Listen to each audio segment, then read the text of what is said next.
The cold of morning bit deep into Wulfric Fenwick's skin as he opened his eyes.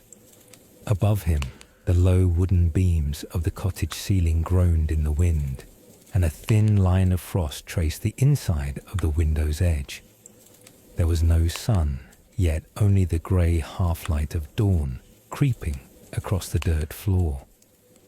He lay still for a moment, listening. His wife, Elin, breathed softly. Beside him, their son curled up against her for warmth. The fire had died in the night. Again.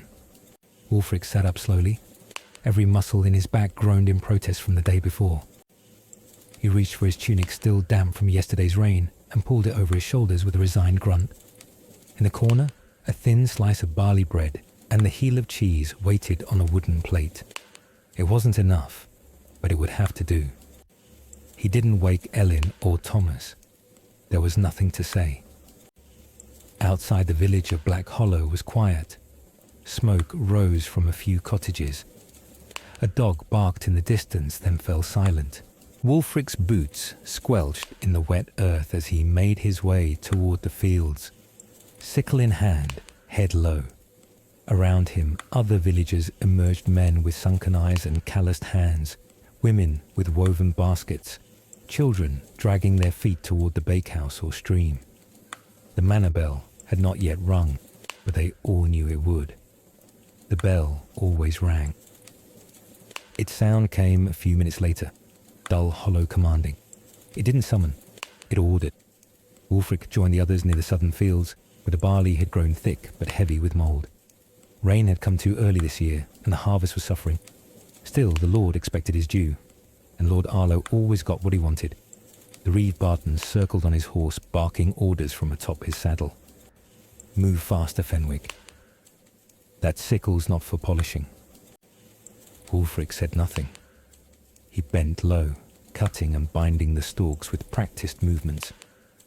He didn't look up when Barton rode past again. He never did.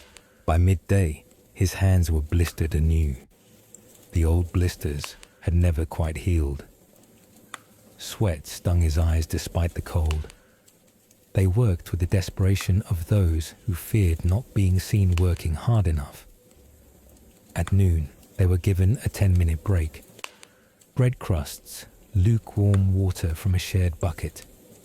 Alric, a boy of 13, cut his hand trying to outpace the others. Blood ran down the sickle's edge. Barton sneered, "Bleed in the soil. Maybe it'll yield better grain next year." No one laughed. When the bell rang again at dusk, they were allowed to go home.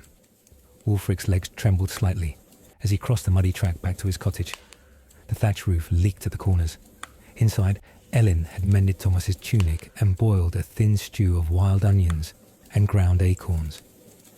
They ate in silence, the boy chewing slowly, as though trying to make each bite last. Later, lying beside the cold hearth, Wulfric stared at the ceiling again.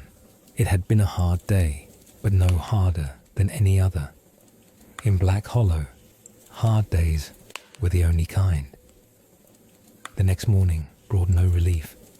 Rain fell in cold sheets, turning the footpaths to sludge. Wulfric was assigned to cart duty, hauling barrels of spoiled grain to the manor's outer store. The barrels stank. Rats had chewed through several sacks. The steward complained bitterly and blamed the villagers. "Lazy hands bring bad harvests." He hissed, eyes darting between them like a weasel. Lord Arlo will not be pleased. That night, Wulfric returned soaked and sore. Elin had traded a spool of linen for half a turnip and 2 eggs. They boiled everything together and ate in silence once more. A week passed. The days grew colder. Then it happened. The cooper's daughter was caught in the Lord's granary. They said she'd stolen a single apple, just one. She was 9 years old, barefoot and thin as a reed. Her name was Gilda. Her father, Hadwin the cooper, pleaded with the Reeve. "She was hungry," he said. "We all are. Let me pay with labour." Barton shook his head. "She'll pay with shame." They locked the girl and her family in the village stocks for 3 full days. Rain fell on the second night. On the third morning, Gilda collapsed. The priest came with a cloth and a prayer. but no one dared speak aloud. Ellen cried silently that night. Wulfric sat beside her unmoving, his hands clenched into fists in his lap. The next day, Wulfric approached the chapel. Father Owen stood near the altar lighting candles. "I need no confession," Wulfric said. The priest looked up surprised. "Then why have you come?" Wulfric's jaw was tight. "To ask if God still watches this place." The priest hesitated. "He watches all." "Then he watches too little," Wulfric said, turning to leave. Something was changing in him. A slow, steady burn behind his ribs. Not fire, not rage, but clarity. The kind that comes when a man sees a thing he cannot unsee. That week, whispers began in the fields. A wheelwright from Eastmere had spoken against the taxes and vanished the next day. A thatcher's son, caught preaching equality, was found drowned in the brook. But the whispers didn't stop. They moved like wind between rows of barley, never seen, always felt. One night in the tavern behind closed shutters, Wulfric leaned across the table toward Torrin the smith. "What if we refuse?" he asked. Torrin scoffed. "And die like Cedric. They hanged him for less. But what if we all refused?" The room fell quiet. Then Elric the Tanner nodded slowly. "They can't whip every back if every back turns away." It wasn't a plan, not yet, but it was something. A shape in dark, a line drawn not with chalk or blade but in silence. And in Black Hollow, silence had weight. The following days unfolded as they always did under grey skies and heavy silence. Yet beneath the sameness, something had shifted. Wulfric felt it in the way men pause before speaking, in the eyes that lingered a moment longer, searching each other for unspoken agreements. Black Hollow had never been a place for rebellion. The land was hard and the Lord harder, but pain, when it lingers long enough, turns into something else. It becomes memory, then it becomes anger, and anger demands shape. Wulfric rose before dawn, as always. He kissed Ellen's brow gently, peeled Thomas's fingers from his tunic, and stepped into the cold. The wind howled through the hedgerows as if mourning, but he wasn't afraid of it any more. He passed the granary where Gilda had been caught. Her father no longer spoke to anyone. He simply carved wood in silence. His hands never stopped moving. At the field's edge, Wulfric waited. Torran the smith joined him, then Elric, then Marta, whose eldest boy had been conscripted for the king's levy and never returned. None of them spoke. They worked the barley fields with precision and silence, their scythes flashing under the morning sun. Barton passed on horseback, watching closely. His mouth twitched. He could sense something too. Later that week, Barton announced a new tax, 10 bundles more per family on pain of flogging. "The Lord's needs are grown," he said with a sneer, "and the Lord of Black Hollow is not to be denied." That night, the tavern was full. For the first time in years, the shutters were not drawn. "We can't keep up," Marta said, her hands trembling. "I've 3 mouths to feed. We barely have 6 bundles left after the tithe." "They'll take my cart next," muttered Tom the miller. "Said it's too fine for a commoner." Wulfric stood at the centre, arms crossed, listening. "They want more than our sweat," he said quietly. "They want our backs broken so we can't stand again." "Then what do you suggest? Snap someone from the back? Starve them with a prayer?" "No," Wulfric said. "Not a prayer." A pause. The room fell silent. "No one goes to the field tomorrow," he said. "Not one of us." Eyes widened. Someone gasped. Elric spoke first. "That's suicide. Only if I stand alone," Wulfric replied. There was a long pause. Then Torrin grunted. "One day, one day." A dangerous stillness settled over the tavern, and then one by one, the villagers nodded.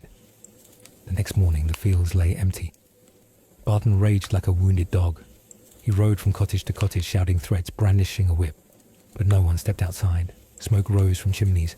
Children stayed indoors. Doors were bolted. By midday, Barton returned to the manor, red-faced and spitting curses.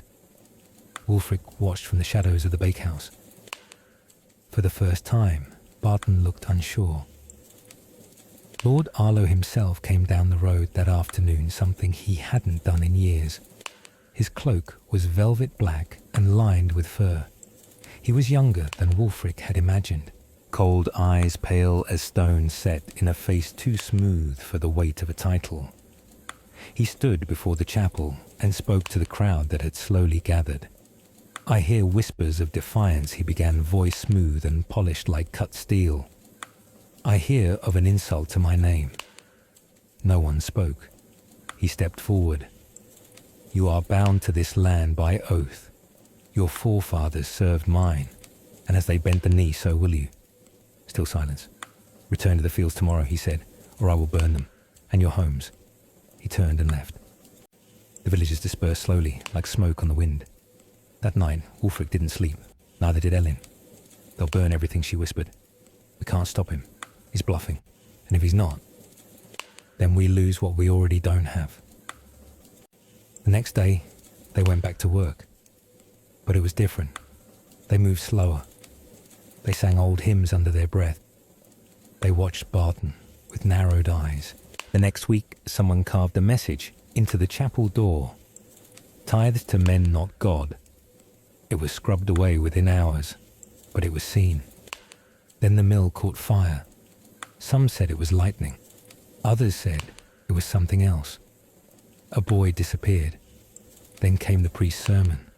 He stood before them trembling. "Obey your lords as you would obey God. For rebellion is the devil's seed planted in hungry mouths and watered with bitterness." Few listened. The flame had caught. One evening, Elric brought news. A rider from Eastmere was caught and hanged for carrying pamphlets, words of rebellion and freedom and rights, words that were forbidden. Wulfric read one before it was burned. The ink was smudged, but the message was clear. "When the harvest is stolen, sow stones." He memorized the phrase. Winter came early. Frost killed half the late barley. Lord Arlo demanded double. A second refusal formed. No speeches, no meetings, just silence. Work stopped for 3 days. Barton whipped a boy half to death trying to force compliance. The boy's mother spat in his face. They chained her to the village gate. She did not beg. That night, someone cut the manor's wheat stores with poison root. Dozens of sacks ruined. No one confessed. The Lord's men raided the village, tearing homes apart. They beat Hadwin the cooper until he lost an eye. They took Elric's daughter for questioning. She didn't return, and still the whispers did not stop. Wulfric sharpened his sickle every morning, but he did not take it to the fields. One night Thomas asked, "Why don't we leave?" "Because this is ours," Wulfric said. "But it hurts." "Yes," he said softly, "but it remembers too." Thomas didn't understand, but Elin did. That same night someone placed a candle in every window, not for the saints, but for the lost. The manor burned its own light in answer. Torches, soldiers, orders. But something had changed in Black Hollow. Fear was still there, but it no longer ruled. And in Wulfric's chest, the quiet fire turned into something steady and hot. A forge. Something was coming, and they would not bow. Not again. The frost grew thick on the eaves of Black Hollow. Branches cracked like brittle bones in the woods, and breath froze in the air before it touched the ground. Winter had come early and hard, but the cold did not stop movement. At night, the villagers met beneath the ruins of the old shepherd's barn. It had stood empty for 2 generations, tilted and forgotten, but now it cradled whispers like it once did sheep. Men and women from the outer croft's faces, lean and eyes sharp, gathered not to complain, but to plan. Maps drawn in ash on old cloth. Watches set by stars. Signals agreed upon 3 crows tied to the gatepost. A single lantern at the well. The tolling of the chapel bell at night. And always Wulfric in the centre. He spoke less now, but when he did, people listened. "We don't match their steel," said Toran one night. "But we outnumber them. If it comes to blood, it mustn't start that way." Wulfric interrupted. "Then how we show them our strength without lifting a blade. That's what terrifies them." And so they began. The first action came on a market day. Barton arrived with his men, expecting bundles of grain and salted meat. He received silence. The stall stood empty. The village square deserted. Only a single clay bowl sat in the centre filled with black earth. Barton kicked it over in rage, screaming threats to no one. He returned with soldiers, but that night the manor's boundary stones were buried in manure. The next, every flag bearing the Lord's sigil was replaced with blank cloth. Small acts, quiet, deliberate, defiant. Then one cold morning Tomas was gone. His bed still warm, the door ajar. Ellen woke with a scream. Wulfric searched every corner, every thicket, calling his name until his voice bled.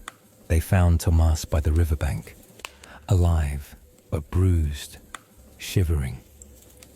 A message carved into the frozen mud beside him. Heed the Lord, or lose the boy next time. Wulfric stood silent for hours, watching the boy sleep.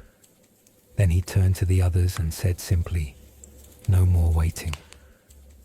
The forge at Torrens Shed blazed again, for the first time, not to mend ploughs or hinges, but to shape metal differently.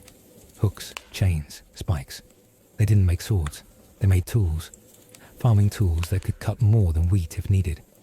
The women brewed oil from flax and bone fat, filling old jars with flammable vengeance.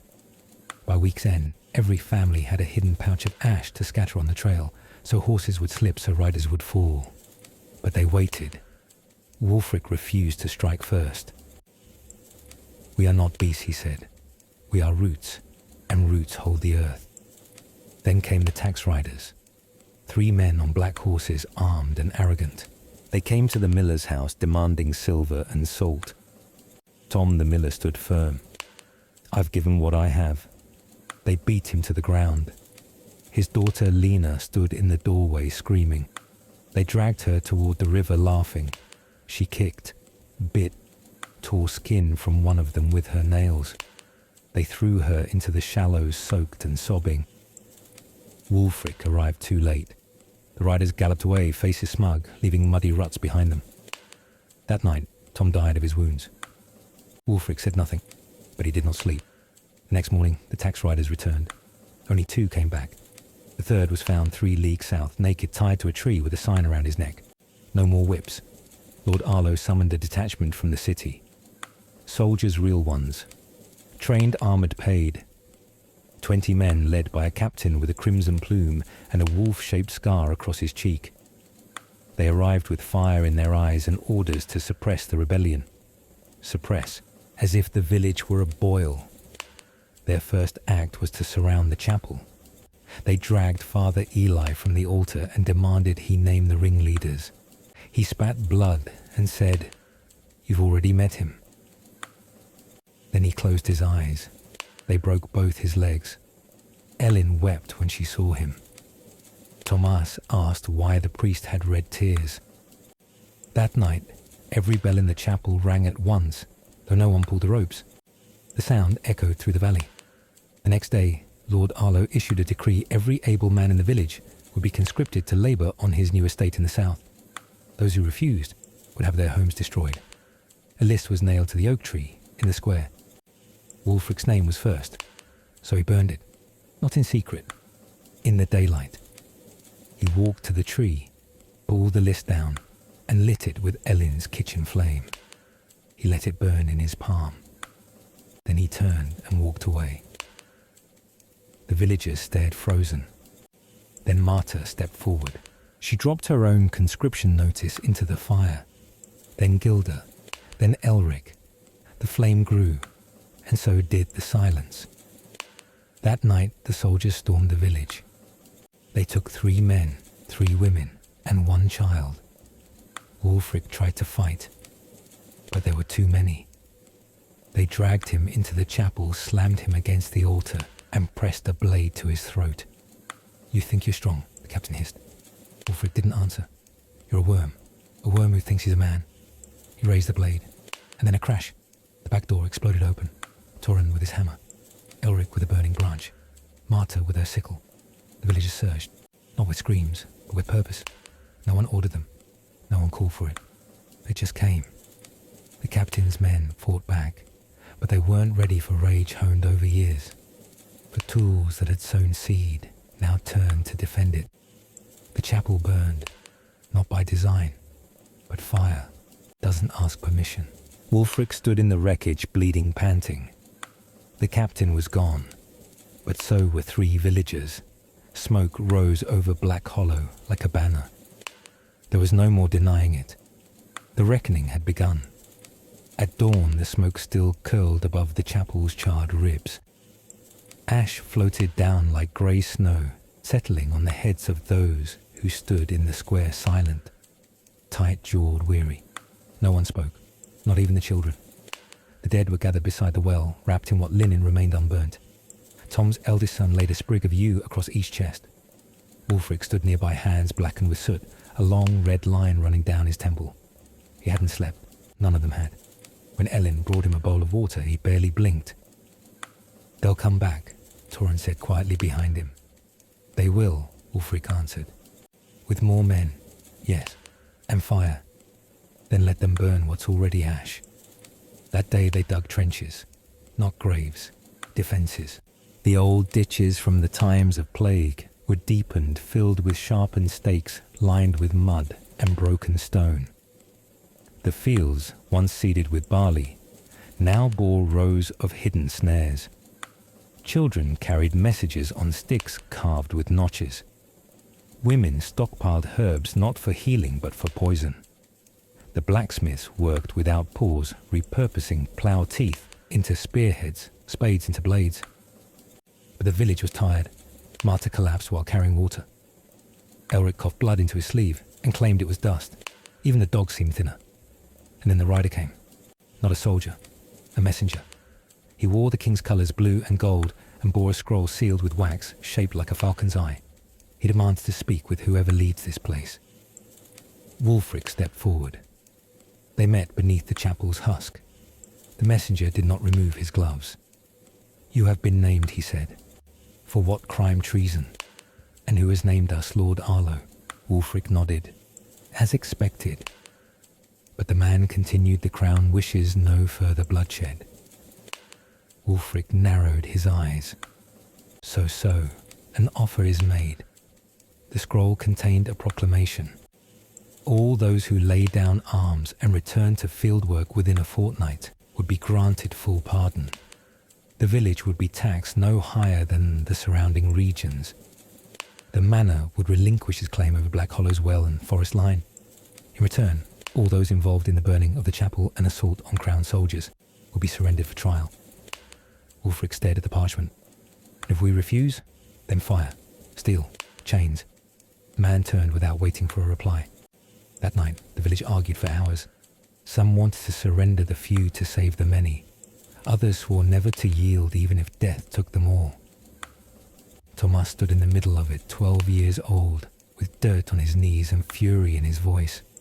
"They took my father," he said. "And you want to kneel?" Silence fell, but not agreement.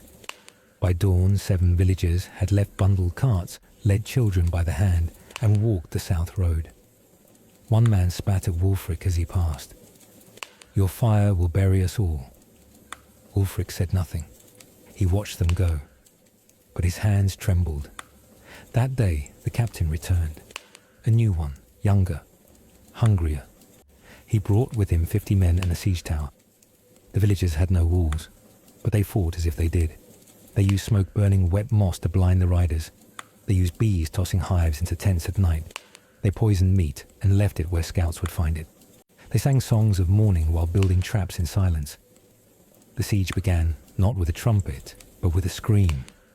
One of the soldiers fell into a pit lined with broken pitchforks. His cries lasted the better part of an hour. By the 4th day, the invaders had not gained a single step. But the price was growing. Elric died defending the granary. Gilda lost a hand to a blade meant for Wulfric. Children no longer laughed. They no longer wept either. Then came the whisper, from the woods. A voice in the wind speaking of help. A group of freemen, ex-soldiers, escaped bondsmen, cast-offs from the king's wars, had heard of the resistance. They offered swords. But at a price, Torrhen said, when he returned from the meeting. "What price?" asked Marta. "Land, shelter, names. They want to join us. They want a home." Wulfric pondered. Black Hollow had barely enough for its own, but alone they were fading. He sent word, yes, but only if they worked beside us, not above. The freemen came at night, 17 men and 4 women, bearing scars and calluses. They brought armor pieced together from 5 armies. They brought stories of betrayal and wrath. But they also brought skill. One taught the villagers how to fight in lines. Another reforged their tools into true weapons. A third stood at the gate and taught Tomas how to aim a sling with deadly precision. Hope rose again. So did resolve. On the 10th day, the soldiers attacked in full. They lit the fields with oil. They cut the eastern fence. They came with dogs and ladders. But the villagers met them with fire of their own. Burning tar, rolling logs, slings filled with glass. And in the heart of it, Wulfric, not a general, not a lord, just a farmer with fury in his arms. He dragged the captain from his horse, fought him hand to hand. They fell into the mudblood mixing with soot. When it was done, Wulfric stood, and the captain did not. The soldiers fled, not because of fear, but because they saw something more terrible: unity. The field smouldered. Smoke hung low as if the sky itself mourned. Chickens clucked nervously in the barn ruins. Children walked barefoot over scorched earth, their eyes older than their years. Black Hollow had won, but the kind of victory that bled. Wulfric stood atop the old bell tower, or what was left of it. Stones cracked. The wooden supports charred, but it still gave him a view. And what he saw unsettled him. No birds, no wind, just the silence of men watching each other too closely. Torin climbed the ladder and joined him. "They've gone for now," he said. "Yes," Wulfric muttered, "but now they know." "Know what?" "That we are not afraid." Torin studied his friend's face, and that frightens them more than any sword. That evening, the freemen held a quiet vigil for the dead. They poured cider into the ground, whispering the names of the fallen to the soil, as was their way. The villagers joined, uncertain at first, then solemn. Even little Tomas whispered a name, Tom. The next day, Marta caught sight of a new figure on the southern ridge, cloaked, but riding not like a soldier, nor like a messenger. Deliberate, alone. The village tensed. By noon, the figure reached their makeshift barricade. She removed her hood. A woman older than most expected, but straight-backed, with eyes like broken glass. She bore a sigil none recognized, a falcon clutching a quill.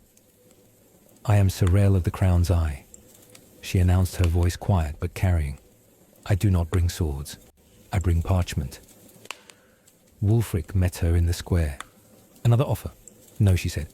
"An observation." He frowned. "Observation, I write what is. I record what happens. For the king, a scribe, historian. But more than that, a seer of consequence." He crossed his arms. "Then see this, we are tired. We are grieving, and we will not kneel." She nodded once. "I did not come to make you kneel." She walked through the village slowly, eyes on the soot, the broken tools repurposed into weapons, the bread ovens turned into forges. She saw Gilda one-handed teaching children how to string traps.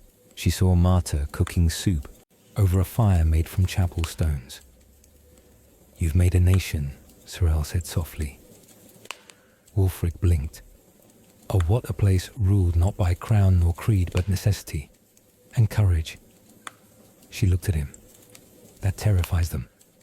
They're the ones above Lord Arlo, the ones whose rings mark maps, whose fingers never touch soil. He studied her. "You speak like you are not one of them." "I was, until they burned my sister for binding herbs the wrong way." She unrolled a scroll, not to offer but to show. It bore sketches of Black Hollow, of the siege, of Wulfric, titled "The Fire That Would Not Bow." Wulfric swallowed. "What does this mean?" "It means," Sorel whispered, "others will read it, others will wonder, and others may rise." He stared at the ink, the careful lines, the way she had captured the fury in Tomas's sling arm, the soot on Marta's cheek, the silent graves by the well. "You're dangerous," he said. Sorel smiled for the first time. "Yes, but not to you." That night, she stayed in the weaver's hut. No guard, no chains. And in the dark, Wulfric wondered what it meant to lead something he could not yet name. By the third day, 2 more villages sent word crows bearing scraps of cloth marked with red ash. A signal. We saw what you did. We want to learn. We will not starve quietly. Toran read the messages aloud. Each time Wulfric said the same thing. Send them seeds, send them words, but not weapons, not yet. The free men disagreed. They'll fall without steel. They'll fall faster if they don't know why they're rising. Wulfric's voice was firm. We are not building an army. We are remembering how to stand. But standing has its cost. By the 5th day, Lord Arlo returned. Not in person, in punishment. 3 villages were burned not by soldiers but by fire sent from catapults. The message was clear: disobedience will not be tolerated even from afar. Black Hollow wept for those they hadn't met. But they also began to dig. Not trenches, tunnels. Under the old granary beneath the northern field. Serral mapped them. The free men taught how to brace beams, how to collapse exits if needed. It was not cowardice. It was preservation for what comes next. Elin began collecting stories from the oldest villagers, from the children from Serral. She etched them onto bark, stitched them into coats, whispered them at night. If they burn us, she said, let them find ash full of memory. And somewhere in the eastern woods, a fire flickered.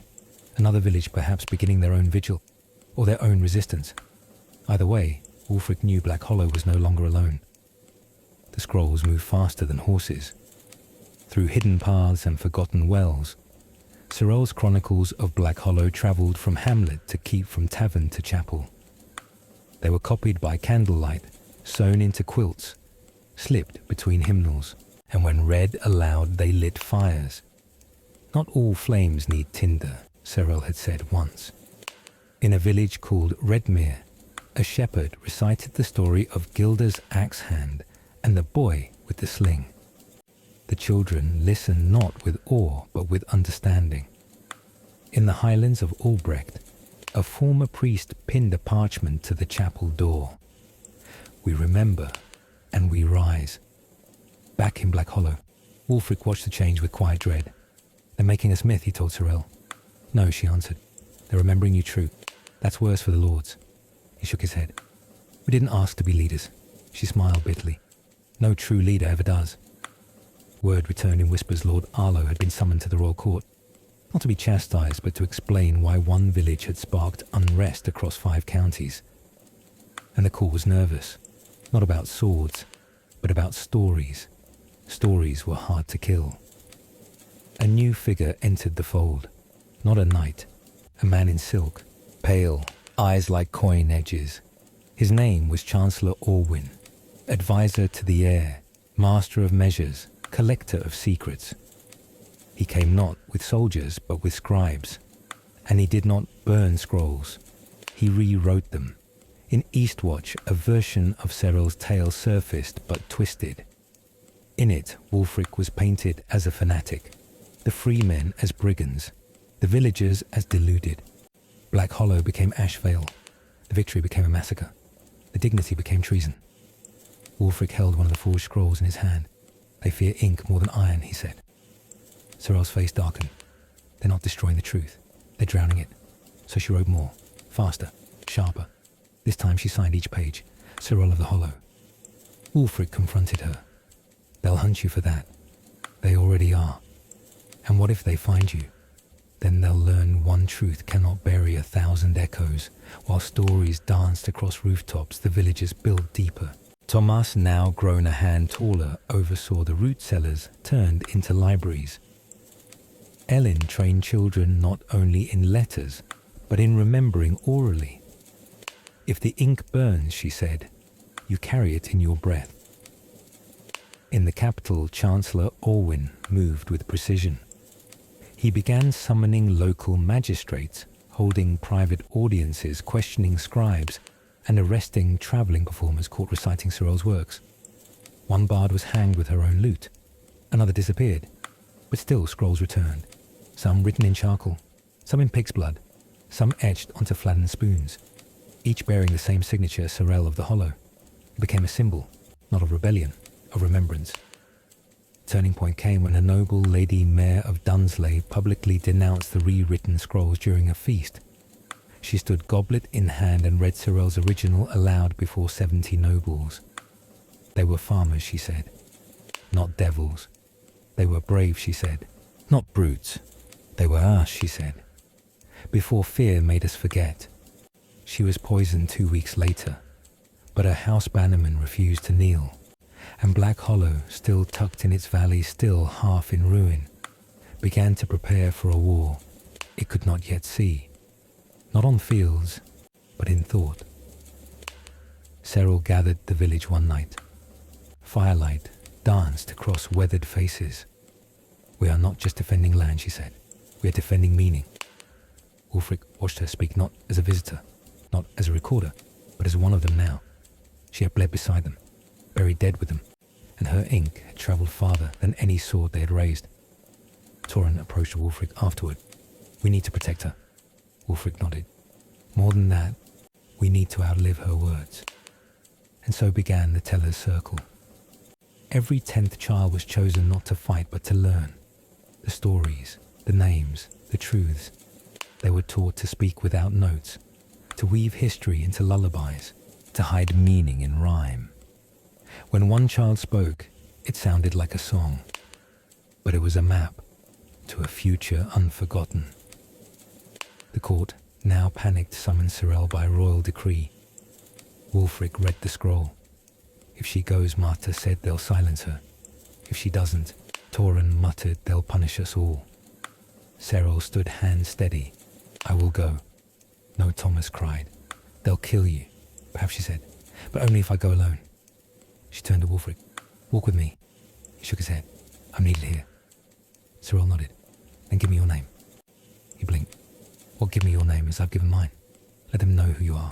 Let them fear the truth of you. And so he did. The next scroll bore 2 names. Sorel of the Hollow, Wulfric Fenwick Freeman of the Fire. And the world read them even as shadows closed in. The carriage was plain, its wheels old, its guards silent. Cyril rode alone, not as a prisoner, not yet, but not as a guest either. The capital drew closer, with every mile its smoke rising like questions from the horizon. She had written stories for years. Now she would enter one. At the gates of Elgin Fort, the royal seat of kings. Since the scouring, she was met not with chains, but with ink. A clerk approached, thin and pale. Your name for the register, he said. Cyril raised her chin. Cyril of the Hollow, chronicler, witness, daughter of Grain, bearer of Wulfric Fenwick's name. The clerk paused the quill in his hand, trembling slightly, before he wrote it down. Inside stone swallowed sunlight. The court was colder than the road. Tapestries depicted false glories, conquests, won with mercy, kings born of light. She was taken not to a cell, but to a study. And there sat Chancellor Orwyn, still pale, still smiling. I've read your work, he said, not looking up. Cyril did not speak. I must admit, he went on. You have a rare talent. A shame it's been used so carelessly. Truth, Cyril replied, is never careless. He looked up at last, eyes like knives dulled from overuse. What is truth, he asked softly. What the people believe, or what the records say? Sometimes, she said, the people carry truth longer than the records do. He leaned forward.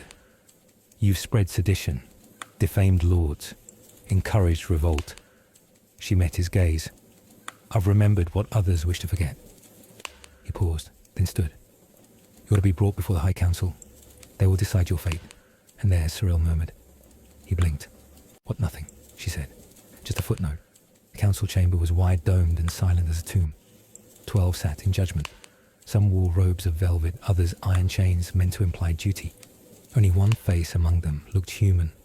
A woman of maybe 50, with tired eyes and hands that fidgeted with her ring. Sorel was asked to kneel. She did not. They began. Accusations read like litany, defamation, incitement, distribution of unverified materials, association with known freemen, use of peasant dialect in public scrolls. That last one drew actual gasps. Cyril answered none. until she was asked, "Do you deny you authored the writings known as the Hollow Fire?" She took a breath. "No." The silence shifted. "Do you deny signing your name to these works?" "No." "Do you deny naming Wulfric Fenwick, a known agitator, as your source?" "I name him again," she said clearly, "and add 10 more behind him." "Names?" the judge asked. "Yeah, but only if you give me ink." Another pause.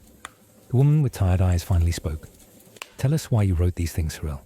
And Sorel, in that vast hall of marble and pride, said simply, "Because memory is more dangerous than treason." She paused. "Because you can cut down a man, but you cannot cut down a memory unless you rewrite it." "You burned villages," a man snapped.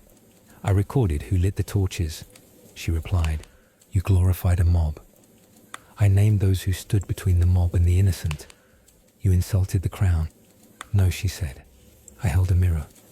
The room went still. Orwyn stood behind her now. "Sorel," he said, voice like a hush before storm. "Do you understand the cost of your defiance?" She turned. "I do. That's why I never sold my quill." A murmur moved through the chamber. It wasn't approval, but it wasn't condemnation either. The oldest judge, Lord Elric, spoke last. "You are to be confined, not executed. For now." And so she was. But confinement for a writer is only a narrowing of page margins. In Black Hollow, the news travelled fast. "Sorel's alive," Martha whispered. "But locked away," Ellen said, tears barely held back. Wulfric stood in silence. "She gave them my name," he murmured. "She gave them all of us," Torrin said, "so we wouldn't vanish." And so the teller's circle redoubled. Now they recited Sorel's testimony as prayer. Wulfric added one more oath to the village's nightly fire gathering. "We will not forget the woman who remembered us." In her cell, Sorel scratched stories into the stone with a sliver of broken plate. No paper, no pen.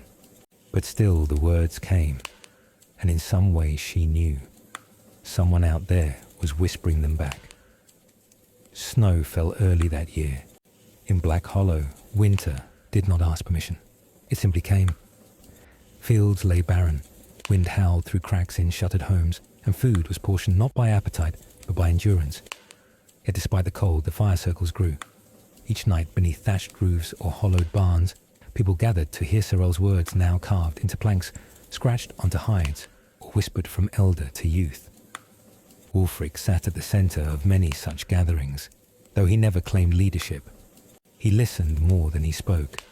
He watched as the farmers, millers and coopers repeated stories from the Hollow Fire, each time more emboldened. They remembered the names, the lords, the punishments, the silences. One night, young David, the thatcher's son, stood up, fists trembling. "Why do we keep whispering?" he asked. "Why do we hide?" "Martyr," the healer shushed him.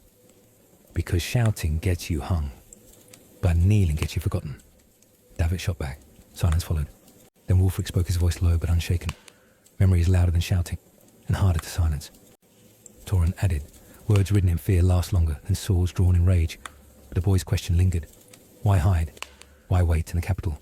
Chancellor Orwyn paced. Despite Sorel's confinement, the unrest had not diminished. If anything, it had grown teeth. Pamphlets appeared in bakeries. Runes on alley walls echoed her phrases.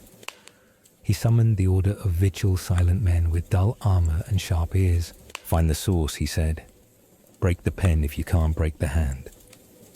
The vigil rode out that night, to every province, to every village, including Black Hollow. The riders came at dawn. 6 men, cloaked faces hidden, their leader marked by a scar that ran from temple to chin. They said nothing as they tied the village elder, old Renwick, to the central post. They read no charges. They left his body hanging by mid-morning. No trial, no warning, just message. Wulfric watched it all. He did not speak. Not that day, not that night. But when the villagers gathered once more in the barn, where the fire was lit, his voice did not tremble. "They want fear," he said. "We give them memory." Ellen, still sobbing, asked, "But how does memory help us now?" He turned to her. "Because we remember what they did to Renwick, and they cannot erase that."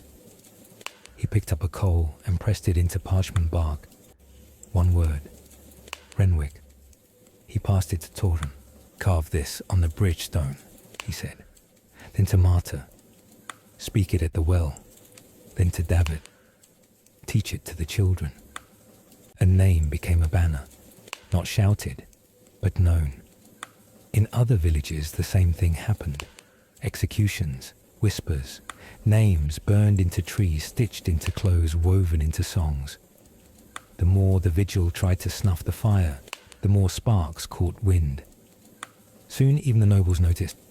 Duke Haldren, lording over Redmere, summoned Orwyn in private. This isn't war yet, he warned, but it smells like one. Orwyn scoffed. Peasants don't win wars. The Duke poured wine. No, but they decide who starves first. In her stone cell, Sorel began to cough. The cold seeped in night after night, but she did not ask for firewood. Instead, she scratched letters into the wall with a nail from her cot. Not stories now, just names. Renwick, Ellin, Toran, David. Each name a tether, each letter a seed. She didn't know if anyone would read them, but writing kept her from forgetting. And remembering, she knew, was survival. Back in Black Hollow, a storm brewed, not in the skies, in the minds. David now, with more than fire in his voice, called a secret gathering in the woods. I say we strike, he said, not with blades, with ink. He held up a scroll copied by hand from Sorel's writings. We print this, not one, not 10, hundreds. But how asked, Marta? No press, no tools. Wulfric stepped forward. There's a press in Belenstray. The old priest won, abandoned since the plague. Silence, then nods. No swords were drawn that night, but revolution, it turned out, was a matter of logistics. 3 nights later, Wulfric, David, and 2 others rode for Belenstray. By daybreak, they found the chapel. Dust-covered, bird-infested, but intact. And there it was, the printing press. Iron, still oiled, as if it had waited. They worked in shifts, paper scavenged, ink mixed with soot and wine, words re-etched from memory. The first scroll printed bore only 1 sentence. We remember. They made 50 that night, then 100, then 1,000. In taverns, scrolls appeared pinned to tables. In markets, tucked under sacks of grain. In churches, folded inside hymnals.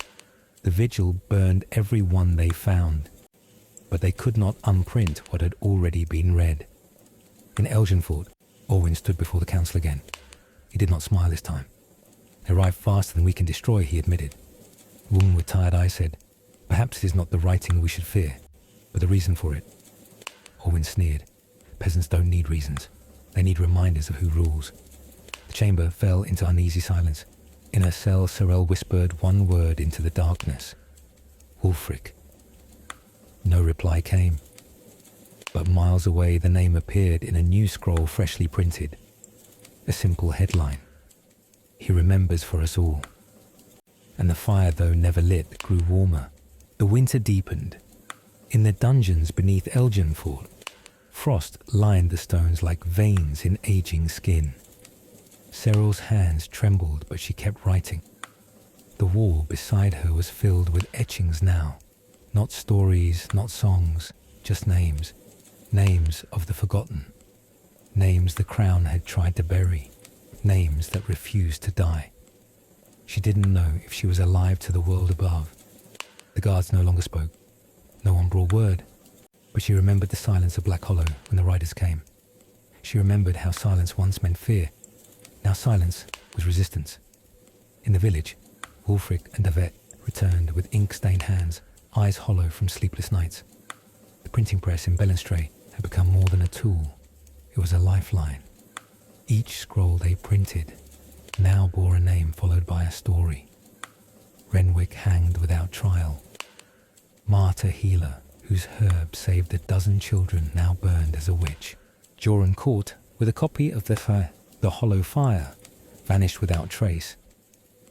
Each name reminded readers that memory could not be erased, only rewritten.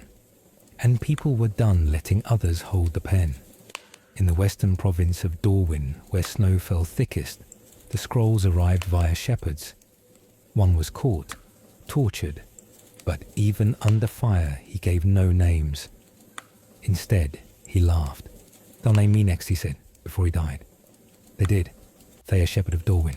His name spread faster than his message. Even those who had never met him whispered it in prayer. The council, once composed and cold, now argued behind closed doors. "We must crush this root before it splits stone," Orwyn growled. "You said that 2 moons ago," Duke Haldren muttered.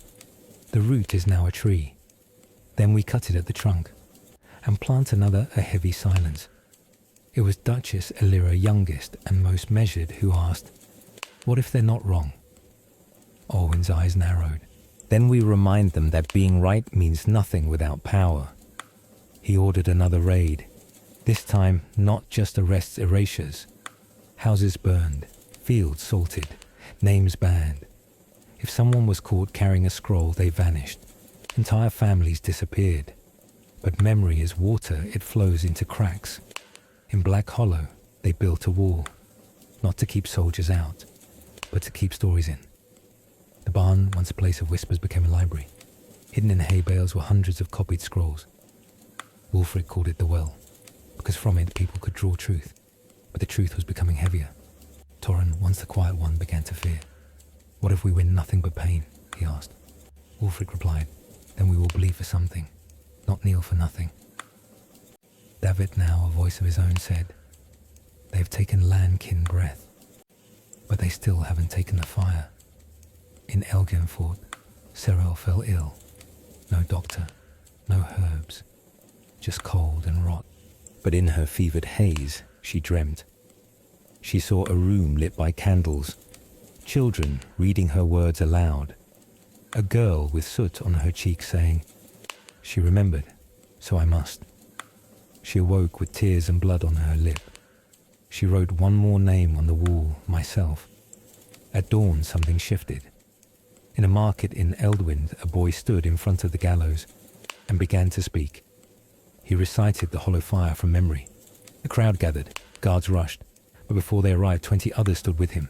Then 50. They sang her words. The guards raised swords, but no one fled. In that moment, fear broke. News of the defiance spread faster than the flames the crown tried to set. Even in noble halls, servants whispered the tale. In inns, strangers toasted to the unknown boy. In schools, teachers began lessons with stories not in the king's records.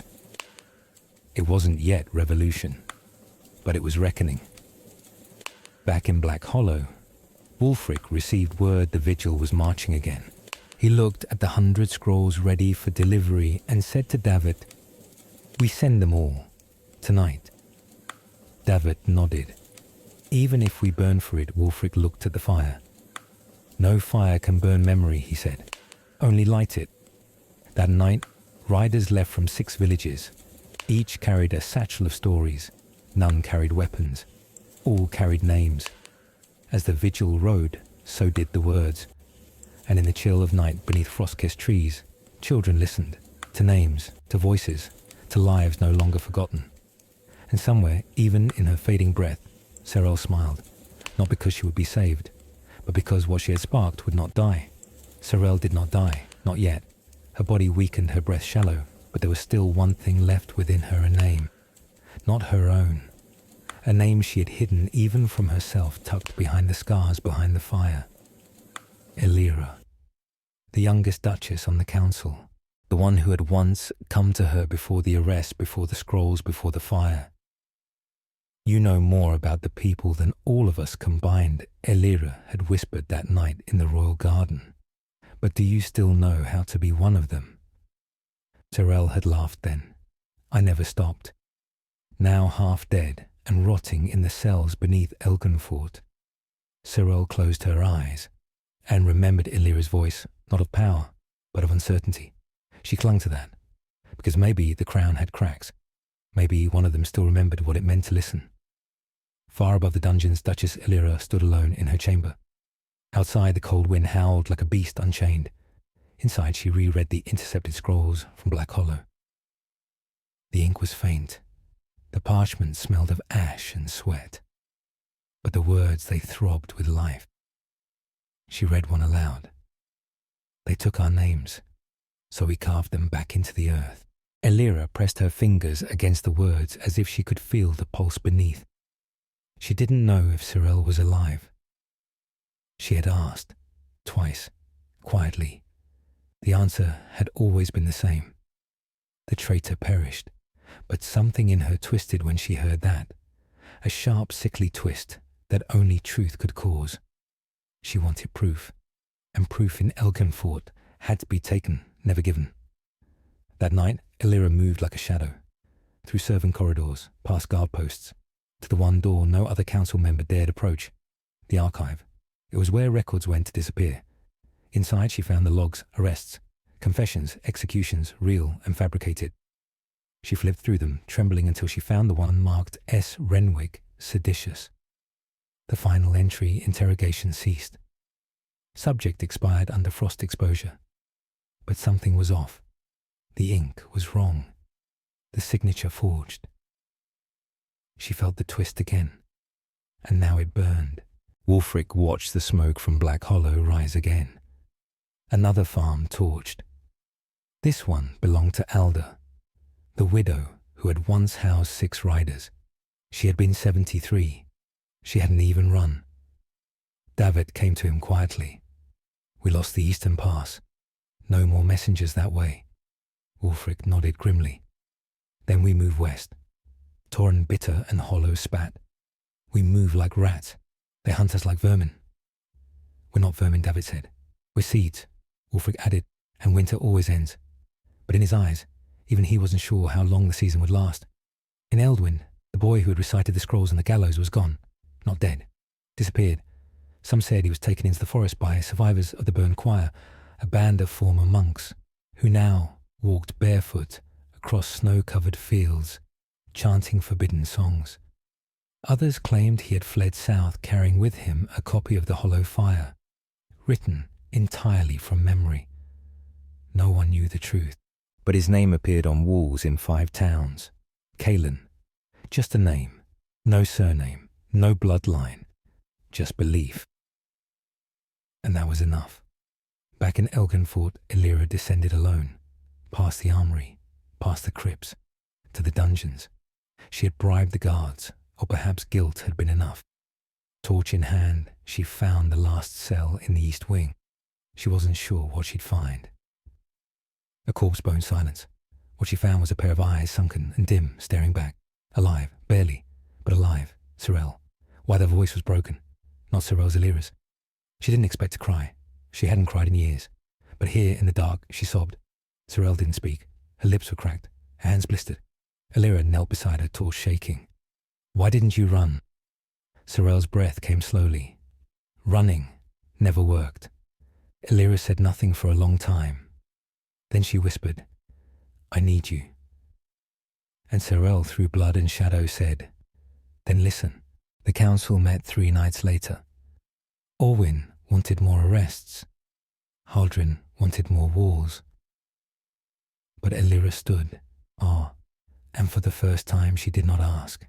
She told. We opened the dungeons, she said. We returned the names. Silence. Are you mad? Orwyn snapped. You'd bend your knee to rats and thieves. I'd rather bend my knee to truth than kneel forever to fire. It wasn't a revolution. Not yet. But a crack had opened. And through it, something brighter pushed in. Sorel did not return to Black Hollow. She was too weak. But her words returned, copied, carried, spoken aloud in barns and woods and on frozen roads. New names appeared beside hers. Cailan, Alda, Thea, Illyra. They called themselves the Listeners. And every time the vigil struck a village, 2 more joined the cause.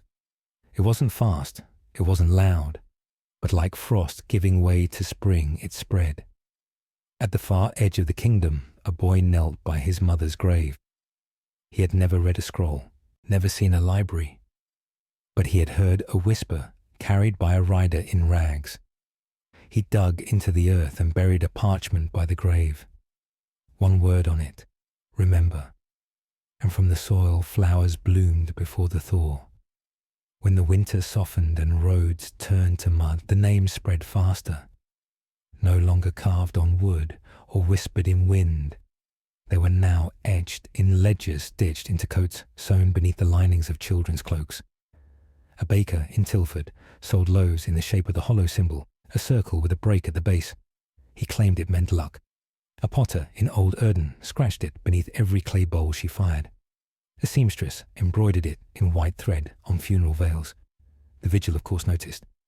But the symbol was too simple, too quiet, too ordinary. To ban it would admit its power, and power they believed came only from swords. In a small valley town near the grey marshes, a boy named Thomas found a buried scroll beneath the stable floor. His father had hidden it years ago before the first fire reached them. Thomas didn't read well, but he could trace the ink with his finger. He could whisper the name Sorel. It felt like tasting something wild and ancient, like biting into a fruit you thought extinct. He read the scroll by candlelight, night after night, not because it was forbidden, but because it made him feel seen. And one day, he copied a passage and tucked it into the saddlebag of a passing trader. He didn't sign it, but at the end, he added from a listener. The trader passed it on, and the word listener became more than a whisper. It became a banner. Lyra walked a different path now. She no longer dined with the full council. She claimed illness. In truth, she met with scribes, midwives, falconers, anyone whose hands knew the rhythm of the people.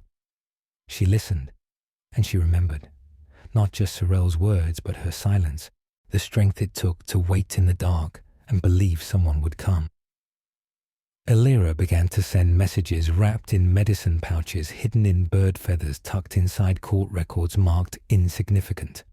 To nobles she sent warnings. To farmers she sent names. To smiths she sent requests. Forge quietly. Melt coins. Make shapes.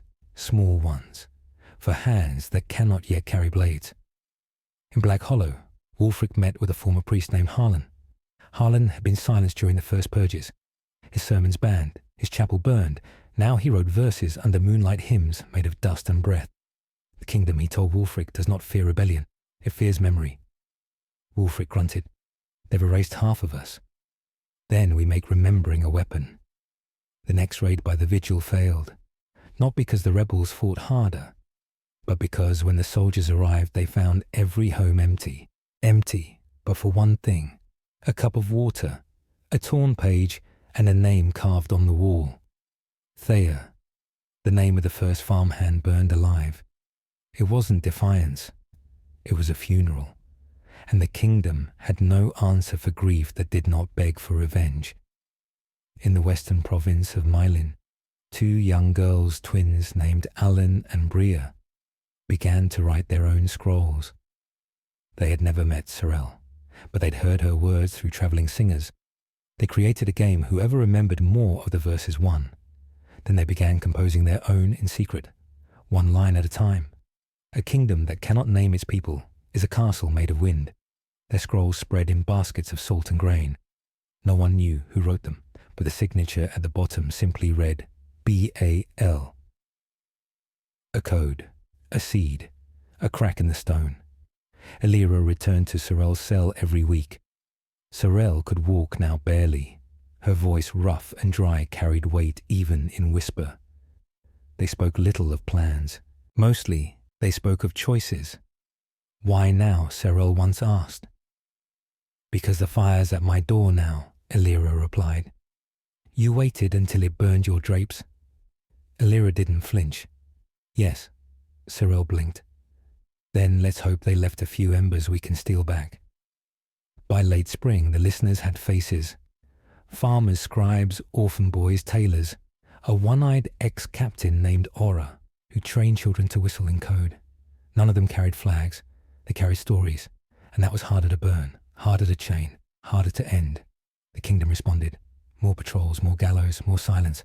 But the names kept coming, not shouted, not screamed. Just present, on bricks, on scarves, on coin purses.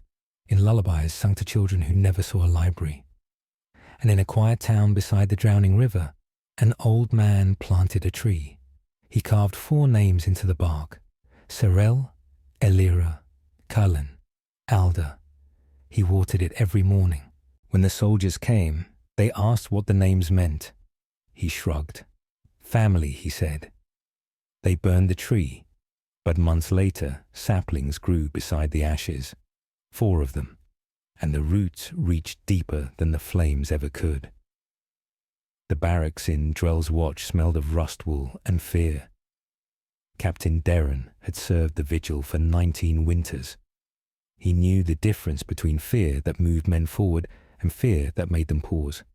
Lately, they paused, before opening gates, before knocking on doors, before drawing steel, and Derren, for the first time in his career, paused with them.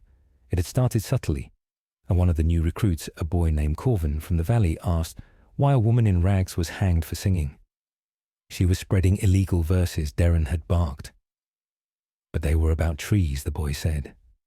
Derren had shouted then, made him scrub floors until dawn. But when he got home alone, he caught himself humming the melody, and the line that stuck with him wasn't seditious. It was simple. Remember your own name when the night is long. He hadn't said his mother's name in years. He tried. It caught in his throat. Across the kingdom, soldiers began to hesitate. In Erlo, Keeper Guard refused to beat a child for drawing symbols in chalk. In the Western Hills, a patrol reported, nothing found, even after finding scrolls tucked in lanterns. One garrison commander allowed a funeral for a dissident so long as the name wasn't spoken aloud. But someone whispered it anyway, Jara, and the commander didn't punish them. He just looked away. The High Marshal summoned a council. Maps were rolled out. Pins and ink marked every disturbance. The pattern was clear. The infection wasn't violent. It was viral. Not shouts but murmurs. Not war but memory. The vigil's blades had grown dull not from lack of use, but from lack of aim. How do you cut a whisper? How do you jail a lullaby? One advisor suggested total curfew. Another fire pits for all books, not stamped with the seal. A third, the youngest, said quietly, perhaps we ask why they remember. He was dismissed before lunch. In a border town called Ashmere, two brothers served in the same unit. Eldon the elder followed orders with the efficiency of a blade, but Ryan the younger kept a small notebook hidden in his boot. Inside he wrote names, not rebels, not criminals, just names of people they passed. An old woman with 3 teeth who gave them water, a merchant who offered them bread without asking for coin, a child who dropped his scarf and waved when Ryan returned it. Ryan didn't know why he kept the names. He only knew he couldn't bear to forget them. When Eldon found the notebook, he read it twice, then wordlessly added, one name, Father. Back in Black Hollow, Wulfric trained new hands, not with swords but with silence. Steel breaks, he told them. Stone crumbles. But a name lingers. They learned the rhythm of the land, when to move, when to stop, when to speak. They carried no banners, wore no colours, but in the centre of their camp stood a table carved with 50 names, all written by hand. No last names, no titles, no ranks, just names. And every time someone joined, they added one more. When Sorel heard, she wept, not because they remembered her, but because they remembered each other. Elira was summoned by the Queen's steward. The meeting was brief. You are being watched, I assumed, even within the palace. She nodded. He hesitated, then slid a package to her. Inside was a folded cloth, pale grey, worn thin, a child's tunic. She recognized it. It had belonged to her son. The steward said nothing more, but his eyes said everything. He remembered, and he was afraid. Elira hid the tunic beneath her robes. That night, she burned every royal decree in her chamber, and wrote a new one, not to rule, but to remind. The crown is made of names, and it forgets them at its peril. She didn't sign it. She didn't need to. In the eastern coastal city of Talon's Reach, a teacher was arrested. They found scrolls in her school marked with the listener's sigil. Her students gathered outside the prison. They did not protest. They did not scream. They simply stood in silence, each holding a paper with her name. Mylena. A soldier posted at the gate stared at them for hours. He had children too. That night, he left his post and carved Mylena into the stone of his barracks. No one noticed, until others added names below it. By the end of the week, the wall was full, and no one dared scrub it clean. Darren received orders to march south, to Black Hollow. They expected blood. He expected orders to raise. But when they arrived, the village was quiet. Children played. Fires smoked gently. There were no weapons in sight. Just faces, watching, unblinking. Darren stood at the edge of the square. A small girl walked to him, held out a flower and whispered, "Do you remember yours?" He took the flower, didn't answer, and turned back. He reported Hollow cleared, no activity. Then he walked into the woods and didn't return. Back in the palace, Elira lit a candle in her study. She placed the tunic beside it, then opened a scroll and began to write. She wasn't sure what it would become. A record, a letter, a last breath. But the words came easy now, not because they were loud, because they were true. And truth, she realized, was louder in silence than any trumpet. Outside, a breeze shifted the curtains. Somewhere far, a tree bloomed despite the frost. And beneath it, someone carved a new name. Not in protest, not in vengeance. Just to say, we were here. They called him General Ardent the Still, not for lack of movement, but because he never reacted too quickly. In a court of hounds and hawks, he was the mountain no storm could move. He didn't speak unless spoken to. He didn't drink. He didn't dance. He didn't kneel, not even to kings. Yet he had served 3 monarchs, fought in 6 wars, crushed 3 uprisings, and never once raised his voice. So when Ardent remained seated after hearing the Queen's new silent decree, the chamber went cold. Not because he resisted, but because they realized something worse. He was thinking. They brought him reports. Too many to read, too many to ignore. Children singing banned songs in alleyways. Carvings on city walls, no sigils, just names. Foot patrols hesitating at village gates. Old women passing bread with notes beneath the crust. The royal archivist trembling before asking, "Should we start burning again?" Ardent stared at the man, then looked past him to a window where dust danced in sunlight. He said only, "Not yet," and the dust froze mid-air. In his chambers, Ardent removed the map from the wall. Not the military one with rivers, castles, and red ink threats.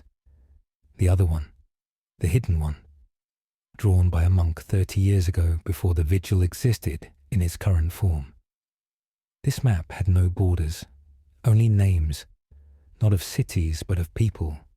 In every village, on every road, tiny ink names danced like seeds. The ink had faded, but Ardent remembered each stroke. He touched the name near the southern ridge. Elandra. He hadn't spoken it in decades, his wife's name, buried with his past and almost forgotten, until now. Next morning, Ardent summoned no guards. He left his medals in a drawer. He donned a simple wool cloak and rode alone. No banners, no armor, no insignia. Just a quiet man on a tired horse heading towards something even he didn't fully understand. They didn't stop him at the gate. No one dared. His first stop was a bakery in the outlands. The woman behind the counter looked up startled. She knew his face. Everyone did. But he spoke gently. "Do you have the old bread, the one with seeds?" She nodded, trembling. He took it, paid in coin, said thank you, and added, "You once lived in Valden, didn't you?" She blinked, then after a long moment said, "My daughter was born there, before the floods." He nodded. "I remember. He left her with more gold than the bread was worth, but also with something else." Her name spoken out loud. Mera. In the border hamlet of Greven's Hollow, the villagers gathered in silence as Ardent approached. Children stared. Elders muttered. He dismounted, laid his sword on the stone well, and said simply, "I am not here to take, but to return." They didn't understand, until he unrolled a scroll from his cloak, old, fragile, and yellowed. He handed it to the village headman. It was a list of names, dozens, villagers who'd vanished years ago during the sweep. The list bore his own signature. He had ordered it, and now he had come to read it aloud, to apologize for each, name by name. He wept. So did they. And for the first time in 30 years, Ardent slept under the stars not as a general, but as a man. Back in the capital, the Queen waited. Every hour he was gone, the palace grew more restless. Councillors demanded answers. Was he dead? Had he defected? Was this treason? She silenced them all with one look, then asked the steward to bring her the map, not the military one, but the other one. She ran her hand over the faded ink, paused at Black Hollow, smiled, and whispered, "They remember." Ardent continued south, through fields of ash where old battlegrounds lay silent, through forests where the trees bore initials cut by hands long gone. Everywhere he went, people stared. Some bowed, some knelt, some fled. But he did not command. He asked, and he listened. A child told him about a dream where her grandmother spoke in songs no one remembered. A farmer showed him a carved bench with every sibling's name who had disappeared during the years of purges. A blind man recited the names of every neighbour who fed him in secret when his rations were cut. And Ardent wrote each one. His journal, once filled with strategies and victories, now bore nothing but names. It grew heavier with each mile. One evening, in a nameless village near the border cliffs, Ardent sat beside a fire. A woman approached. She wore a faded cloak and carried no weapon. "Do you remember me?" she asked. He squinted, then slowly nodded. "You led the reddening," she said. "You burned our stores, left us to freeze." He didn't speak. She dropped a satchel at his feet. Inside a small carved figure of a goat. He remembered it. It had sat on a child's windowsill in a house he had destroyed. She turned to leave, but he said, "I remember," and she paused, then whispered, "So do I," and walked into the night. He didn't follow, he didn't sleep, but he didn't forget. In the final stretch before Black Hollow, the horse collapsed, old like its rider. So Ardent walked the last 5 miles with a limp and a cane. Villagers met him at the edge. No one held a weapon. A child pointed. "That's him." Someone whispered, "He was the sword." Another, "He's still dangerous." And then a voice rose. "Let him speak." The crowd parted, and Ardent stepped forward. He unrolled his journal. His voice cracked but did not fail. "I've killed many, burned many, erased many. But I now ask not for pardon, but for permission." He looked up, to remember. No one moved. No decree was read. No trumpet blown. Just silence. And then one by one people stepped forward. Each gave him a name, a sister, a cousin, a friend. He wrote every one, until the pages were full, and his hand ached, and the stars came out. Above them, the wind whispered through trees that had survived the fire. And below, a man who once ruled by silence finally understood its meaning. While General Ardent walked the roads of memory, others watched in silence and fear. Not all who had survived the past wished for its return. Some had bartered truth for safety. Others had rewritten entire lives around forgetting. Now the wind carried names again, and it carried danger. In the marble offices of the Ministry of Records, quills scratched late into the night, not to write, but to erase. Clerks, once dutiful scribes, now panicked authors of silence. They redacted, reclassified, destroyed. Whole families became non-existent. Old trial documents vanished. Birth certificates dissolved in fire. One junior officer whispered, "It's happening again." An older one replied, "No, this time it's in reverse." And that terrified them more. In the merchant city of Garwin Reach, noble houses met in hidden rooms.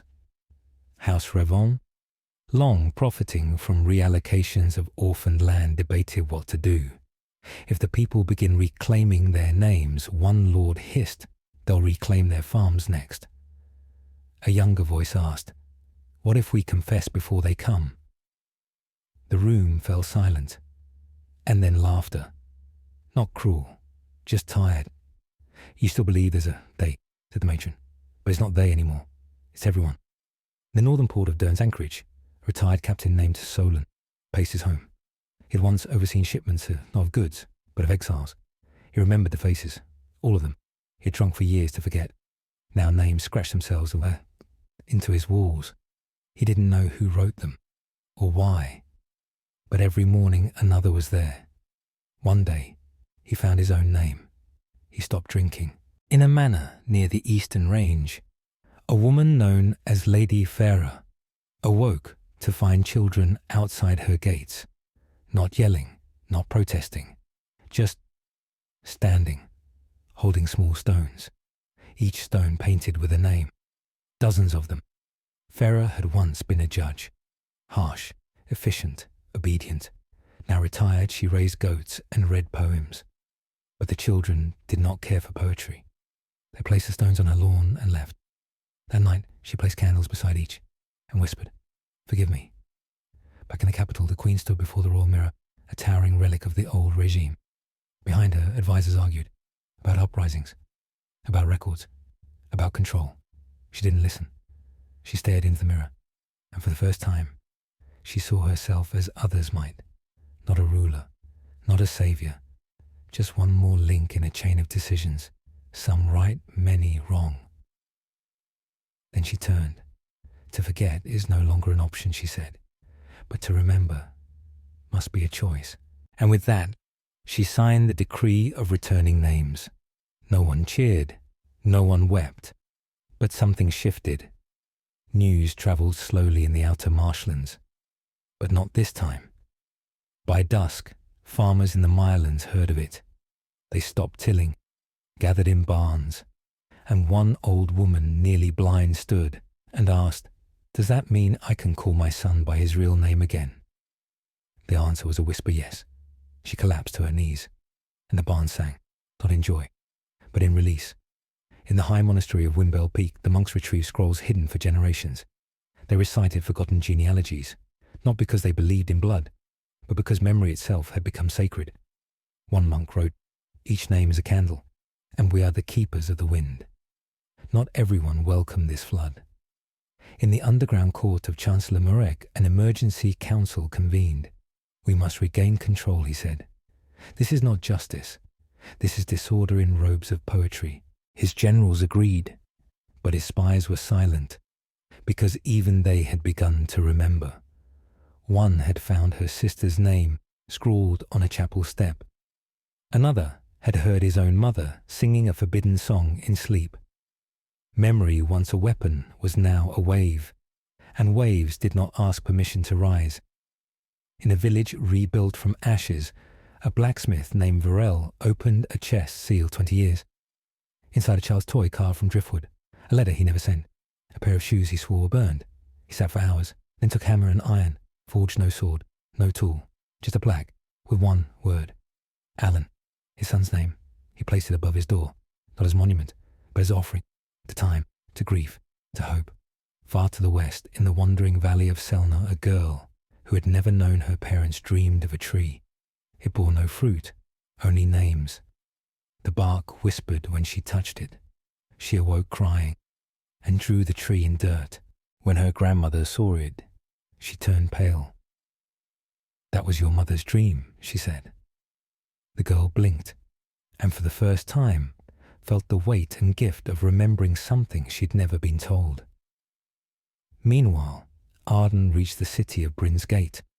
They remembered him there, as butcher, as saviour, as ghost. He walked through the main square where he had once ordered silence by blade. Now he bowed his head and listened to laughter, to birdsong, to children reciting poems about clouds. He smiled. Someone offered him bread. He wept. The people let him. They didn't ask him to kneel. He already had, in his heart. As the sun set behind Bryn's Gate, a message arrived from the Queen, a parchment sealed with no wax, no sigil, just a pressed petal from a field flower once outlawed for being common.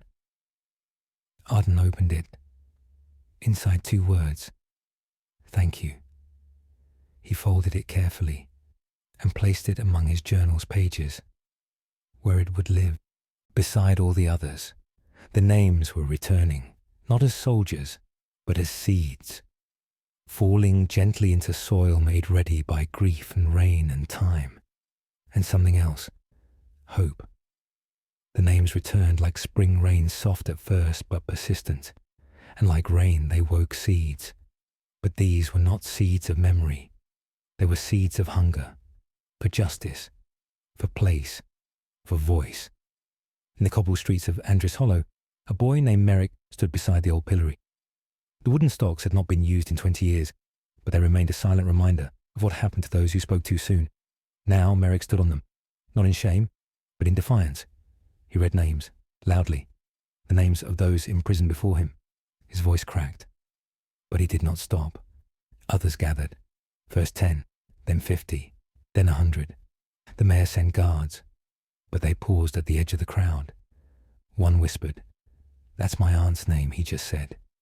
No one moved to arrest him, because arresting him meant arresting memory, and memory was becoming a wildfire. In the silver mining town of Karen's Bend, youth painted murals on the mine walls, not of saints, not of kings, but of faces, ordinary ones, a baker, a midwife, a child, faces lost in the years of forgetting. One miner complained, "It's defacing sacred ground." A girl painting replied, "No, it's reclaiming it." Her hands were stained with coal dust and pigment. She wore no crown, but many bowed their heads when she passed. In the Queen's Court, debate raged. The decree of returning names had not brought peace. It had brought momentum, and that terrified many. Lord Halrick pounded his staff. "If we allow the young to dictate what is remembered, they will erase us." In return, Lady Fiona smiled. "Perhaps, or perhaps they'll finally write the part we were too afraid to." The Queen listened, not with her ears, but with her silence. Then she asked, "And what will they write about us?" No one answered, because no one knew. In the farmhold of Dreel's Hollow, young apprentices began restoring the old calendars. These were not charts of moon and harvest. These were memory calendars, each day marked with a name once lost, each name honoured with a gesture, a song, a story, a loaf of shared bread. One boy cried on his brother's name day. The elder farmers watched, not with disdain, but with awe. It had taken them years to forget. These children had remembered in months. Some resisted. In the merchant districts, old bankers formed new contracts, designed to erase debt and identity. A new coin was minted. It bore no face, only a blank surface, symbolizing a fresh start. But the young called it the eraser and refused to use it. Instead, they bartered in name notes, handwritten slips, declaring trade in memory. "I trade this bread for your grandmother's stew recipe. I lend this cloak for the story of your uncle's last song." The economy of memory was born, and it was thriving. Far away in a wind-battered outpost known as Harrowlight, a girl named Tala climbed the ruins of an old tower. At its peak, she planted a flag, not of a nation, but of linen stitched with 27 names. Each a child from her village who had vanished before she was born. She had never met them, but she felt them, and now they flew above the wastelands, like stars refusing to fall. In Bryn's Gate, General Ardon walked with less armour. People no longer bowed. They greeted. Some offered him food, others forgiveness. One young man, barely 18, approached and asked, "Did you order the fires at Windmere?" Ardon looked at him long, then nodded. Yes, the boy did not strike. He handed him a seed. "Then plant this where you remember the smoke." Ardon took it. His hands trembled, but he did not drop it. Back in the Queen's garden, children now ran freely. The old guards no longer stood stiff. They played flute. They told stories. They became uncles again. One girl asked the Queen, "Did you have a name before you were Queen?" The Queen smiled. "Yes, I still do." "What is it?" She leaned down and whispered it. The girl giggled. "I'll tell the trees," she said, and ran. The Queen watched her go, and felt lighter than she had in years. Not all welcomed the change. In shadowed rooms, some whispered of rebellion, of restoring order, of silencing the young before they grew too bold. But those whispers travelled slower now, because even fear had begun to remember what it had cost to forget, and no one was willing to pay that price again. In a remote glade where 3 rivers met elders and children gathered, they sang songs in languages half lost. They carved names into stones, not gravestones, living stones, set in circles, each representing a year, each year a person, each person a story. One elder spoke. We did not forget because we were weak. We forgot because we were made to. But now we remember, and we choose not vengeance, but roots. And they danced, not in celebration, but in return. Return to truth, to land, to voice. Arden reached that glade weeks later. He did not speak. He sat, listened. When the elders offered him a stone, he declined. I have too many names already, he said. But a child offered him a small one, blank. Then write one more, she said. One you've never dared to. He hesitated. Then wrote mine, and placed it in the center, not for others, but for himself. That night stars fell, or perhaps they rose. No one could tell, because when memory burns it looks like both, and both are holy. The tide of remembrance had reached every valley, every hamlet, and every stone church once muted by time. But not every heart welcomed the flood. Some were built of sand, others of iron, and iron remembers differently.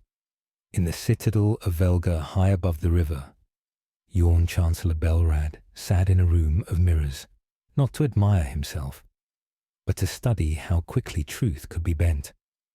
How do you erase what is being remembered so loudly? He asked. His scribe, a thin man with ink-stained teeth, replied without raising his eyes. You rewrite it faster. Belrad nodded slowly, and thus the Order of Clarifiers was born. Their methods were elegant. They did not burn scrolls, they replaced them, not with lies, but with softer truths. I do not deny she was hanged. One pamphlet read only that it was justice misunderstood, not cruelty intended. In another, the famine was not caused by greed, but by divine testing. We merely distributed what we could. And another, names are holy, yes, but dangerous when wielded without context. It worked at first. People hesitated before saying names aloud again. Some asked, are we remembering right? Or just remembering loud? In small churches, sermons began to shift. The parables no longer centered on silence, but on humility. We must not lift our memories above the will of the divine, said one priest voice gentle. Beware the pride of remembering too much. The congregation nodded. Some wept, not because they believed it, but because they feared what happened to those who didn't. In Drymarsh, where the name protest had first begun, a strange illness spread. No fevers, no sores, just silence. Children who had spoken of the old names now refused to speak at all. One girl carved her mother's name into the wall before losing her voice completely. Healers blamed bad wheat, but an old woman whispered, it is fear, not fungus. No one listened to her, because she was remembering too well. In the Queen's court, the climate turned colder. Scrolls once opened in public were now read in candlelit corners. The Queen noticed. Her hands, once open, began to tighten. Her advisers pleaded. This wind of memory is becoming a storm, Your Grace. We must shelter. She asked, or do we anchor? They had no answer, so she anchored alone. One night, a fire broke out in the Grand Archive of Witherhall. The room of names gone, not the books, the ink. Someone had replaced the memory ink with lemon water. Under torchlight, the pages still looked whole, but the names had vanished, every one. The steward said, no theft, no break-in, merely a clerical mishap, no arrests, no mourning, just a quiet closing of the building for repainting. Yet resistance found new shapes.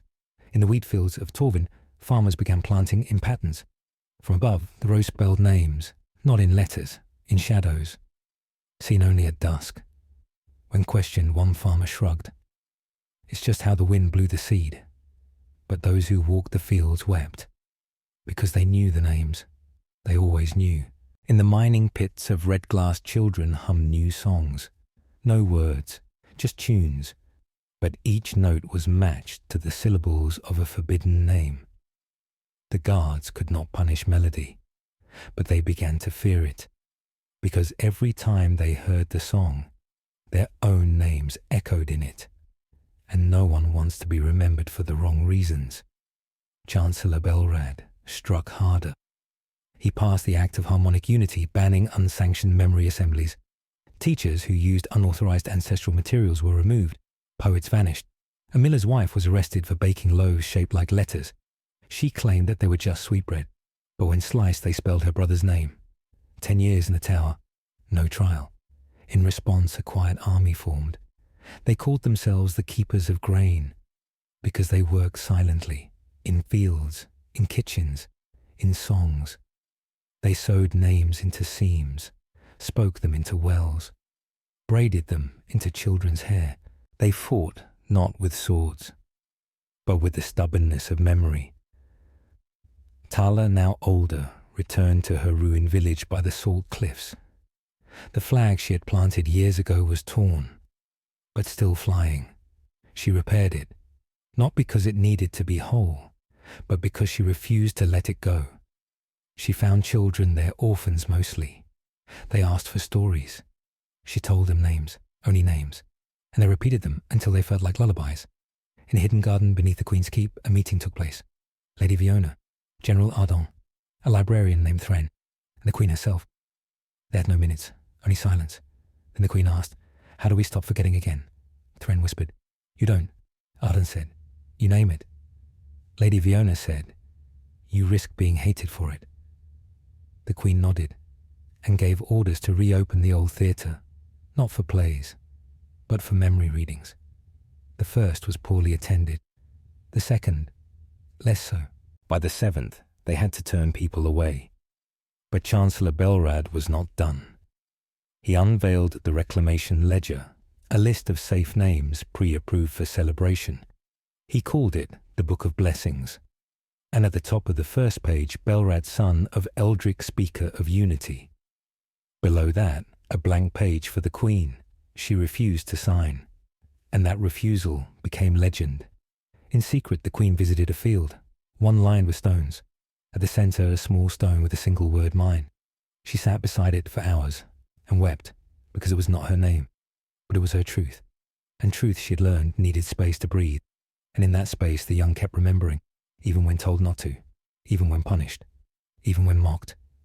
Because memory had roots now, and roots once deep enough crack even stone, even mirrors, even ledgers, and one day, soon, even silence. The ledger had names, but not the right ones. The Book of Blessings, displayed in marble halls and golden reliquaries, was recited in schools and sung by official choirs. It listed approved ancestors, founding fathers, and noble martyrs. But none of them were the ones who had died unnamed in the famine. None were the women who shielded their children from lords' blades. None were the blacksmiths who vanished when they refused to forge shackles. None were real. They were tidy echoes, polished shadows. In a small bakery near the edge of Holliford, a girl named Elsha placed one crumb of burnt bread behind the chimney each morning. Her grandmother had taught her. For the one who never came home, she'd say eyes lost in the flame. Elsha didn't know his name. No one had told her. But she left the crumb anyway, because it felt like something true. One morning, she found a mark on the chimney stone. A symbol, carved recently. It resembled a flame wrapped in a circle. She touched it, and behind the soot, she found letters scratched deep. A name, not her grandmother's lost one, but someone else. Elsha didn't speak it aloud, not yet.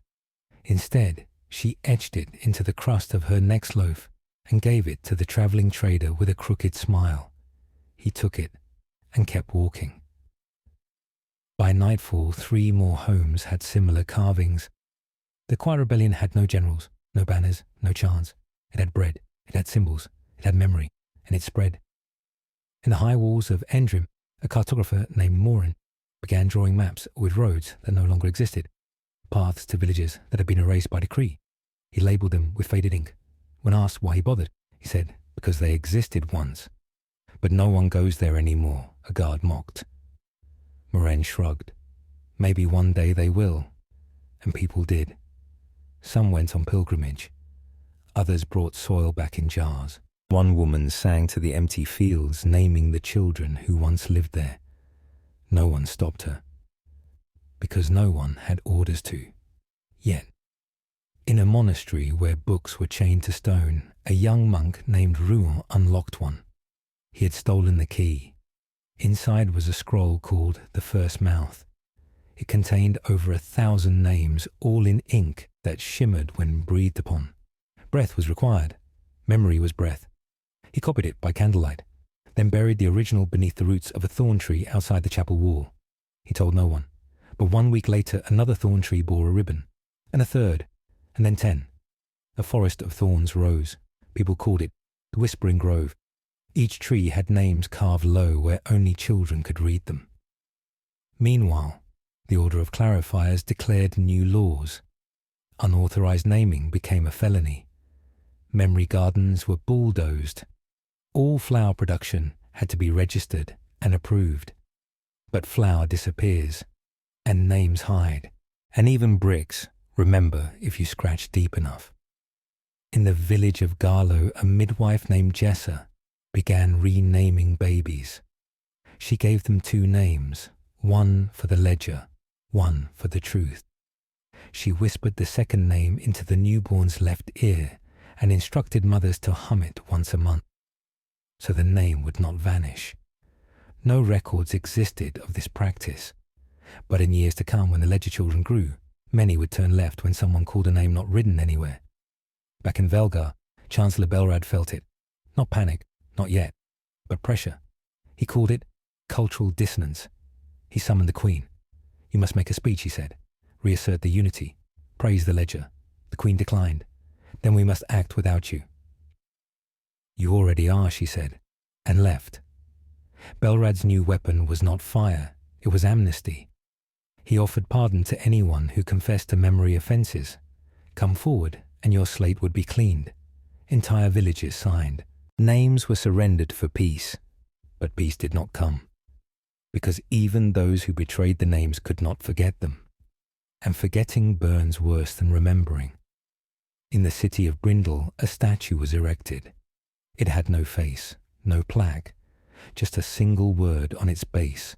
Before, people gathered, children touched it. An old man leaned against it and cried. No one understood fully what it meant, but they came anyway, and in the night, someone added names to the base. The next morning, guards cleaned it. The day after, more names appeared. They cleaned again. The names returned. It became a ritual, until the guards stopped cleaning, not because they were ordered to, but because they started adding names too. In the silent rebellion, the true power was that no one led it, which meant no one could betray it. Tala, now grey-haired and weary, stood beside her patched flag by the salt cliffs. She watched gulls circle the sea. A boy approached her. "I want to know the names," he said. She looked down. "How old are you, 8?" She handed him a thread. "Each knot is one name." "Where do I tie it?" "Where it hurts," she said. He tied the first around his finger and whispered a name she'd never told him. And she cried, because the rebellion was working. Chancellor Belrad commissioned a new scroll, the Correctional Archive. It listed all known rebels, their infractions, their locations, but the scroll was too large to carry, too long to finish. By the time it reached page 90,000, many of the criminals had died of age. Others had become officials.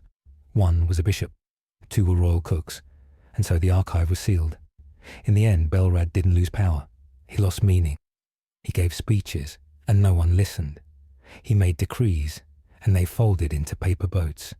He ordered arrests, and his own guards asked him, why?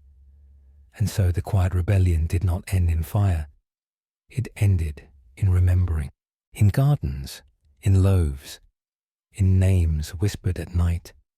It ended with children who turned when they heard a name not written anywhere, and smiled, because it was theirs. It began with the sound of paper folding, not banners, not bells, just sheets of old decree folded into birds. Children made them, sent them drifting down the alleys of Eldon Hollow. Each bird bore a name, not of kings, but of farmers, nurses, scribes, and one-legged weavers. When they landed on windowsills, elders read the names aloud. No one asked who organised it. They just listened and remembered. In the town of Ibril, once burned to the ground during the salt levies, the villagers rebuilt their council, but not with titles. They chose people by memory. The one who mended the bridge when no one asked. The one who fed us through frost. They called it the Nameless Council. No records, no badges, only trust. They didn't ask for permission from the capital, because the capital had stopped listening long ago. And now, so had they.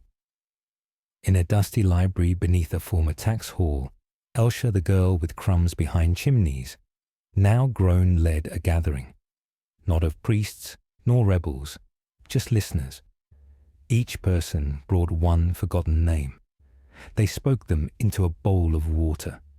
The bowl shimmered, and they drank, not because it was magic, but because it mattered. Memory becomes flesh, they said. Flesh remembers. One child asked, "What if I forget again?" Elsha's smile touched her heart. "Then we remind you." The queen, once trapped behind a veil of neutrality, visited the ruins of Gallow Tree Keep, where her grandmother had ordered hundreds silenced.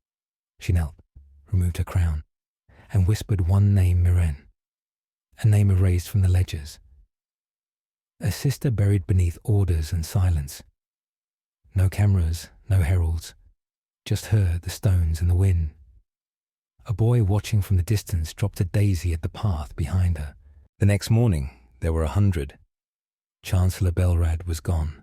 Not by blade, not by trial. He faded. One day, his chamber was empty. On his desk, a note. I tried to control forgetting, but memory does not obey. They sealed his office and left it untouched. No one wanted the position. In the fishing village of Thornby, an old woman named Alna sewed patches onto coats. Each patch had a symbol, the curling flame, the thorn, the empty circle.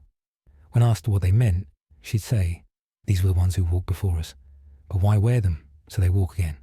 And they did. People passed by and noticed the patches. Some pointed, others wept. A few returned the next day, holding their own.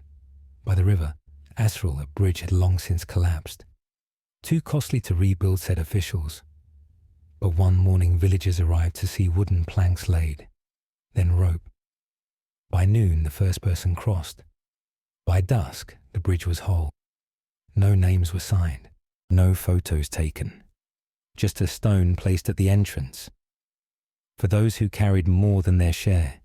Underneath it, dozens of old boots, sandals, and bare footprints in drying clay. In the years that followed, the archive shrank, not from fire, from neglect.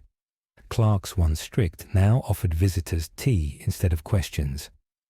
One said, "The world changed while we alphabetized." They began copying oral stories. One scroll contained 3,000 grandmother sayings. Another, a recipe for barley bread remembered only by one toothless man. It was called the Living Ledger. It could not be bound, only passed. And then something strange happened. The roads filled, not with armies, but with pilgrims of memory. They walked not to shrines, but to ruins, abandoned farms, empty wells. Each place they left an object, a button, a note, a line of a song. Each became a sanctuary. No walls, just presence, in the high spire of Morwayn, where silence once echoed like law. A choir of nameless singers performed every full moon. They sang no lyrics, only tones. The tones matched the syllables of names lost. People sat in the darkness and cried, not because it was sad, but because it gave shape to what had no grave. Children learned the old names like lullabies, not for school, but for sleep. In one village, bedtime meant, say 3, who came before you. Sometimes they guessed, other times they made them up.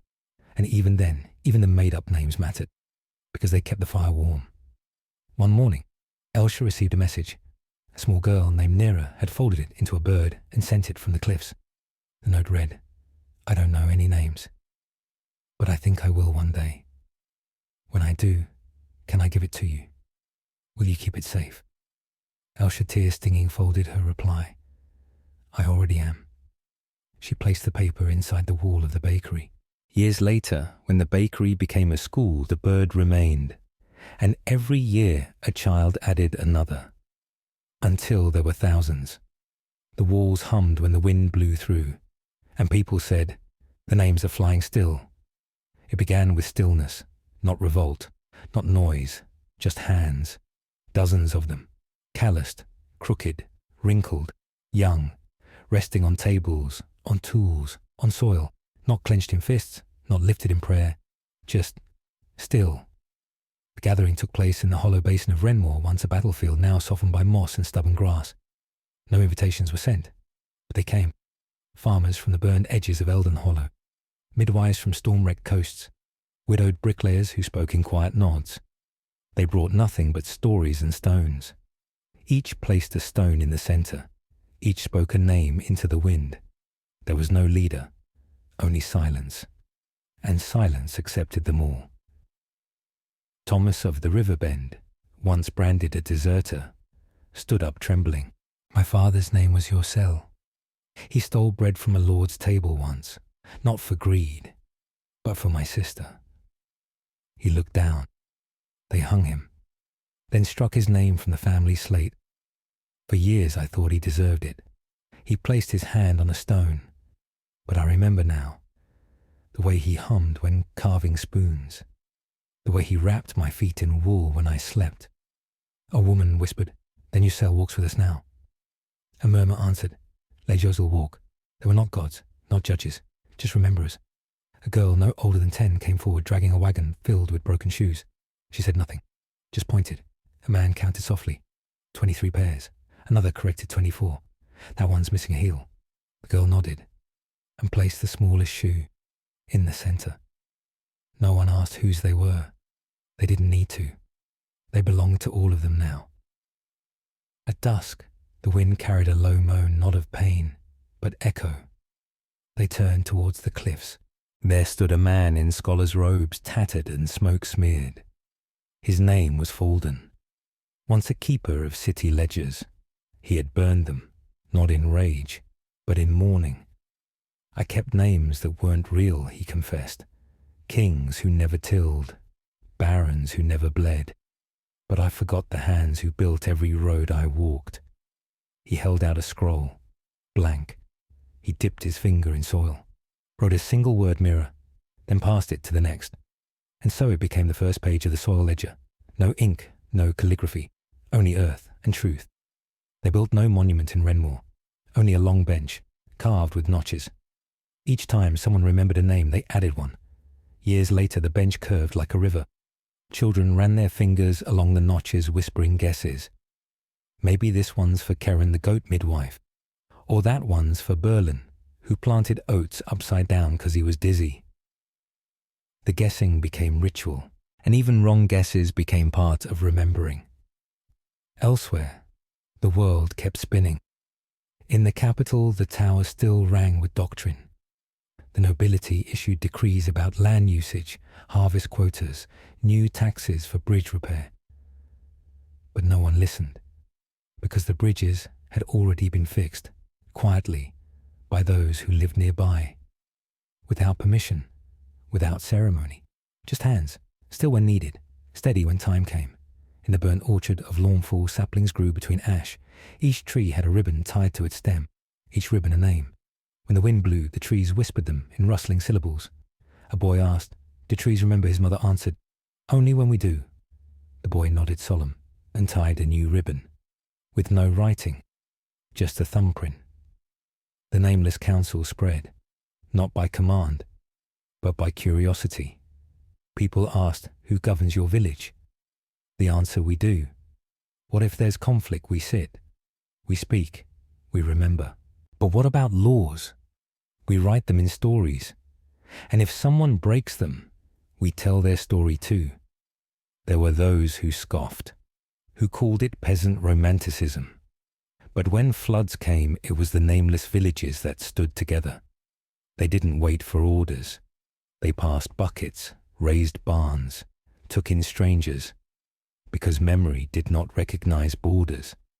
In a hut near the high ridges, an old blind woman named Alris taught children how to sew without thread. "You must feel the cloth listen," she said. She spoke of memory as fabric. Each touch leaves a stitch, each silence a seam. One girl asked, "What if I sew it wrong?" Alris smiled. Then someone else will sew beside you. And they did. Over time, their cloth grew long enough to hang between houses. It blocked no wind, but it danced with it. And the dance told the story of hands that remembered. There was no revolution, no banners, just 100 quiet miracles. A hammer left on a step. The sign a roof was being fixed. Bread in a stranger's basket, without price or name. A letter with no sender, only a list of 3 forgotten midwives, and the phrase, "They were there when your mother bled. So now, we are here for you." In the border town of Cray, a governor arrived to inspect the new irrigation system. He found no workers, no overseers, just fields full of laughing children and knee-deep elders guiding the flow. The governor asked, "Who approved this?"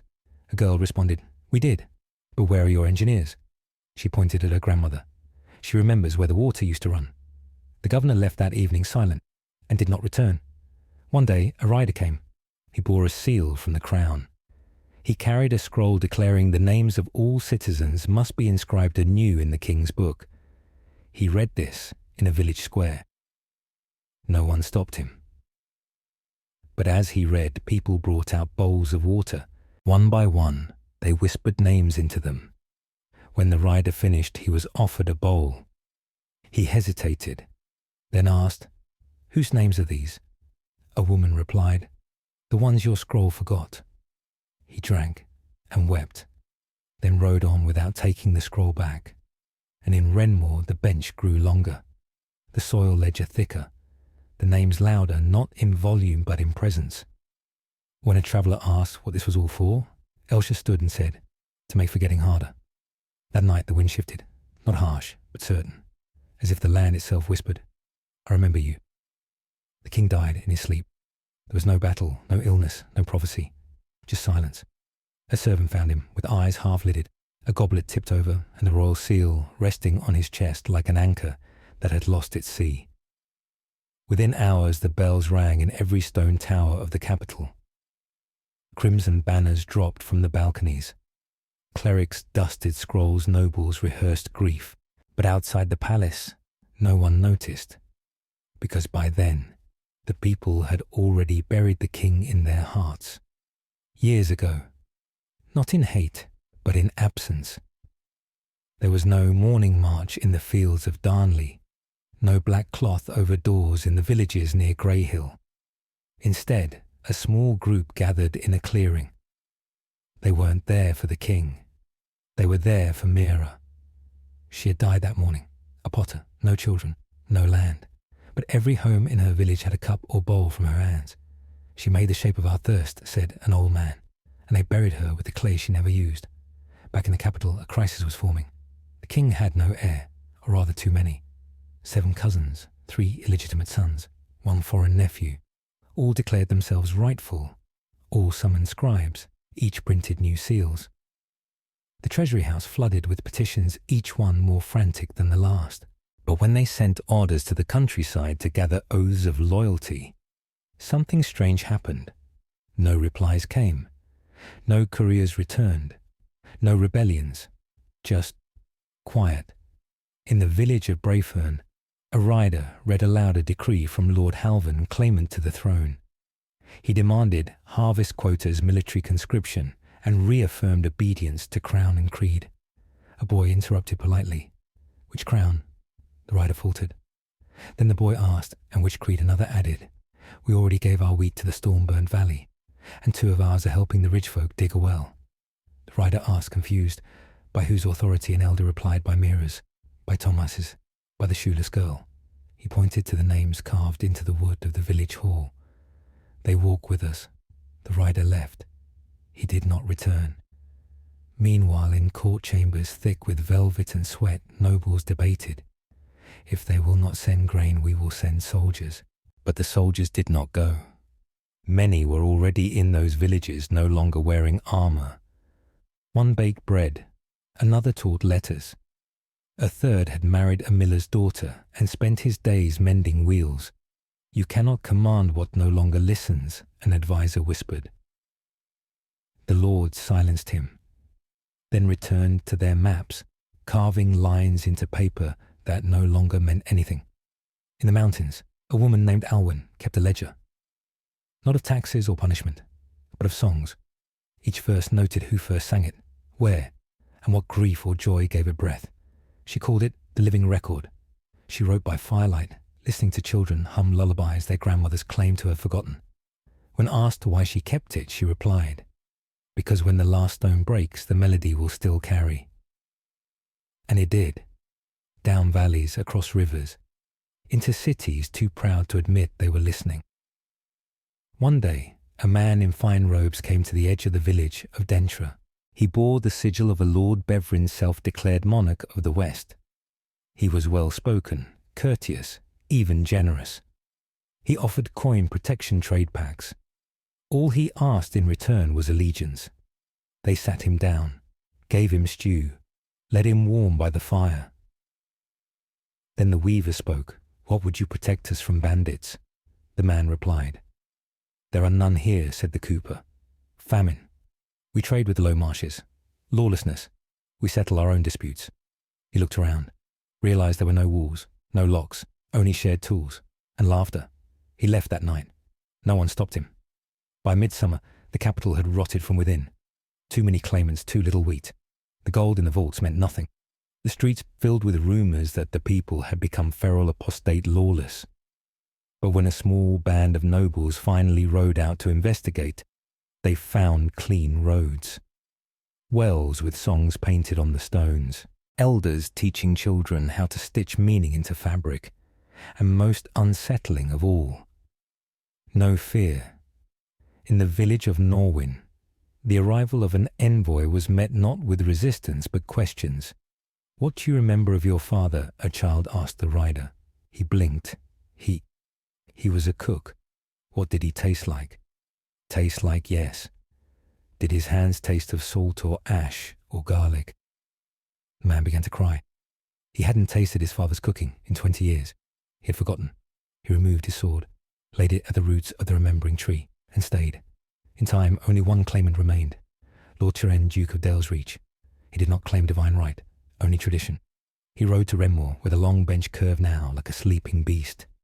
He stood before the soil ledger, unrolled his own scroll, and said, "I have names too." He read them. A mother who sold her hair to buy him shoes. A nursemaid who sang when his own mother would not. A stable boy who took a beating in his stead. A tutor who made words taste sweet. When he finished, he asked, "Is there space for them here?" Elsha the elder keeper nodded. "Only if you stop reading." Keren knelt, dipped his hand in soil, wrote their names with his fingers, stayed until nightfall, then left not as a king, but as a man who remembered. And so the king died twice, first in his bed, then in the silence that followed, and no crown took his place, only circles of chairs, bowls of shared soup, pages inked in earth, names remembered not in statues, but in gestures. A cup passed, a roof mended, a child named for a shoemaker, and across the land the people said, "Not we won, but we remember." A generation passed, then another, and with them, the last names of the kings faded like ink left in the sun. Children were born into a world where tax was a word in stories, where the crown was something you wove from flowers in spring, where history wasn't measured by battles, but by bread shared during storms, wells dug during drought songs sung when no one asked. And in this world, something odd happened. Maps stopped having borders, not because there were none, but because no one needed them. In the highlands of Varney, a boy named Tolin grew tall chasing goats across grasslands that once belonged to House Bevrin. He never knew the name, but he knew the stone markers where his father taught him to count seasons. He knew the old burnt tower where wild mint grew, and he knew that on every third moon, families from 6 valleys gathered at the wide ridge for the stone baking festival, each bringing dough from their soil and songs from their sky.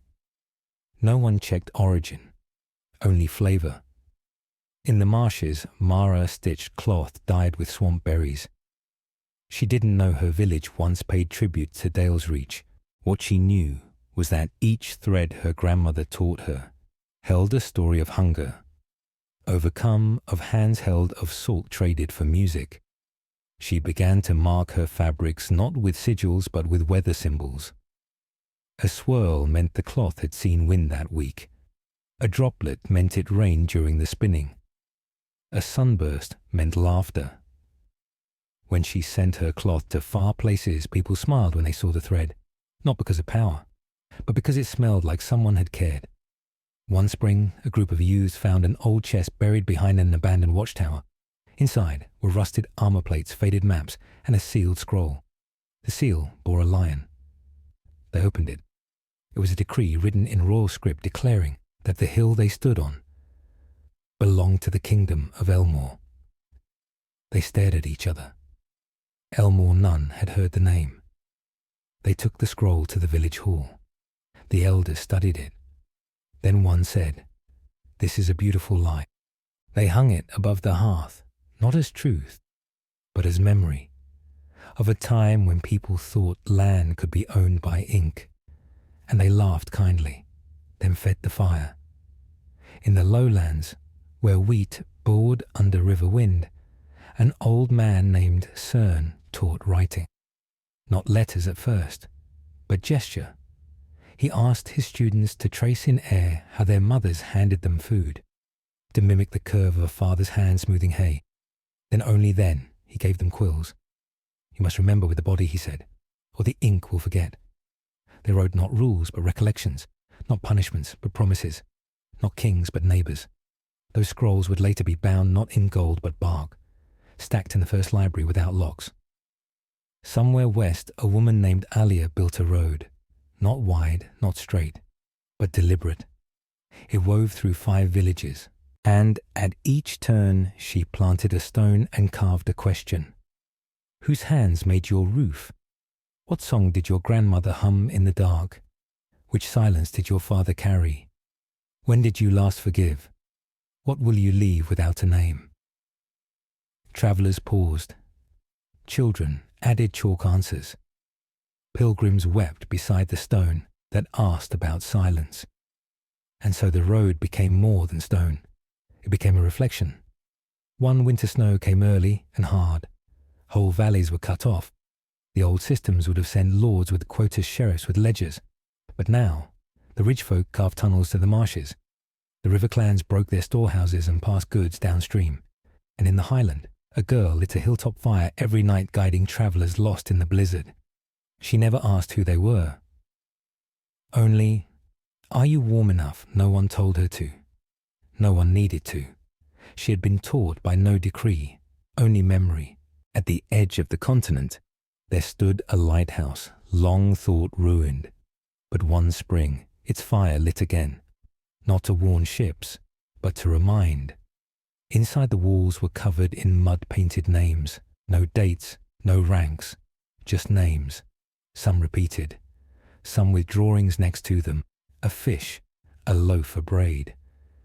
Visitors came from far to sit in silence and trace names with their fingers, not asking who were they, but whispering they were. Once a trader from a distant kingdom sailed in curious. He came with coin contracts, promises. He was met with tea stories, laughter. When he asked who ruled this land, the people replied, "It depends on what he asked, on where you're standing and who you remember." He tried to laugh, thinking it jest. Then he saw an argument, 2 farmers disputing sheep. It was solved not by judge, but by the village baker. Why? Because she remembered both men's grandmothers and how they once braided loaves together. He left with no deals signed, only a loaf, and a heart heavy with something he could not name. At the heart of the land, where the last palace had crumbled into moss and vine, the stones were left untouched, not out of fear, but respect. Each spring a gathering took place there. No speeches, just one ritual. Each person brought an object that held memory, a comb, a boot sole, a strip of linen, a broken flute. They buried them in silence, then danced. The rhythm was clumsy, some forgot steps, but no one corrected, because the point was not perfection, it was presence. And above all, across the hills, valleys, marshes and shorelines, the people came to understand. The remembering was not passive, It was the act of building, of baking, of stitching, of telling, of listening. And so without kings they grew, without borders they connected, without laws they kept each other accountable, not because they were better, but because they remembered what forgetting had once cost them. Thus the map faded, and in its place stories. By the time the fourth generation bloomed, no one used the word kingdom anymore, not out of rebellion, but irrelevance. Instead, a quiet culture had emerged, one that didn't begin with the sword or the scroll, but with seeds, and those who carried them. They were called the seed makers, not by title, but by need. The first of them wasn't even trying.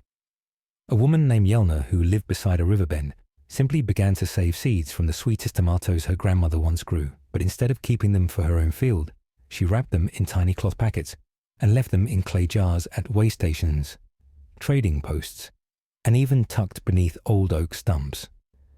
Each packet had a symbol, a curl for sweetness, a dot for dry resistance, a feather for fast growth. One spring, a traveler opened a jar meant for firewood and found seeds that changed the soil of an entire coast, not by order, but by offering. Word spread, but never in proclamations, only in baskets, in songs, in morning gossip. Seed makers didn't wear robes or badges. You knew one because their satchels smelled like earth and their fingernails were always dark. They asked nothing, but always left something. A handful of beans after a funeral, a sapling at the edge of a storm-broken village, a pouch of herbs with a note good for sleep. No signatures, just memory. In a village flattened by wind 2 winters prior, a boy named Finn uncovered a strange wooden tile near the well. On it were carvings of a root system so intricate it looked like lightning. He showed it to the elder. She smiled. "They've been here." Who, Finn asked. "The ones who plant before they ask permission." That year, their fields thought barren-sprouted lentils no one remembered sowing. The seed makers had passed through, silently, and gave the land back its voice. It became a quiet practice, not a rule, but a rhythm. Whenever someone passed through a village, they would leave something small behind. A sprig of mint under a doorstep, a poem in the bakery's flour bin, a stone circle in the woods that aligned with the equinox sun. They weren't monuments, they were whispers, soft fingerprints on the fabric of a world slowly healing from centuries of shouting. In the low valley of Duswell, a former scribe named Harwin began to bind not books of edicts, but seed catalogues. Each page held a pressed plant, a sketch, and a story. This barley grew even during the fog year. Det tunkasted all wet or these beans survived the flood of yarrow. This lettuce made my daughter laugh, tasted like sugar. People began to trade not by weight or price, but by story. One seed for one tale. The markets grew loud again, but this time the shouting was joy. Near the sea cliffs, a woman named Mira painted murals with plant dyes, not scenes of kings or gods, but of roots breaking stone, of weeds reclaiming armor, of hands planting side by side fingers touching in soil without asking for names. Her most famous painting showed a broken crown buried under dandelions, not to mock, but to remind. Nature doesn't care for hierarchy, only continuity.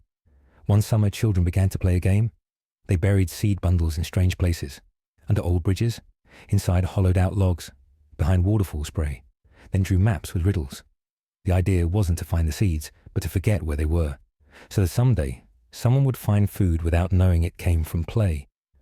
Hope hidden by joy, a game that made the world softer.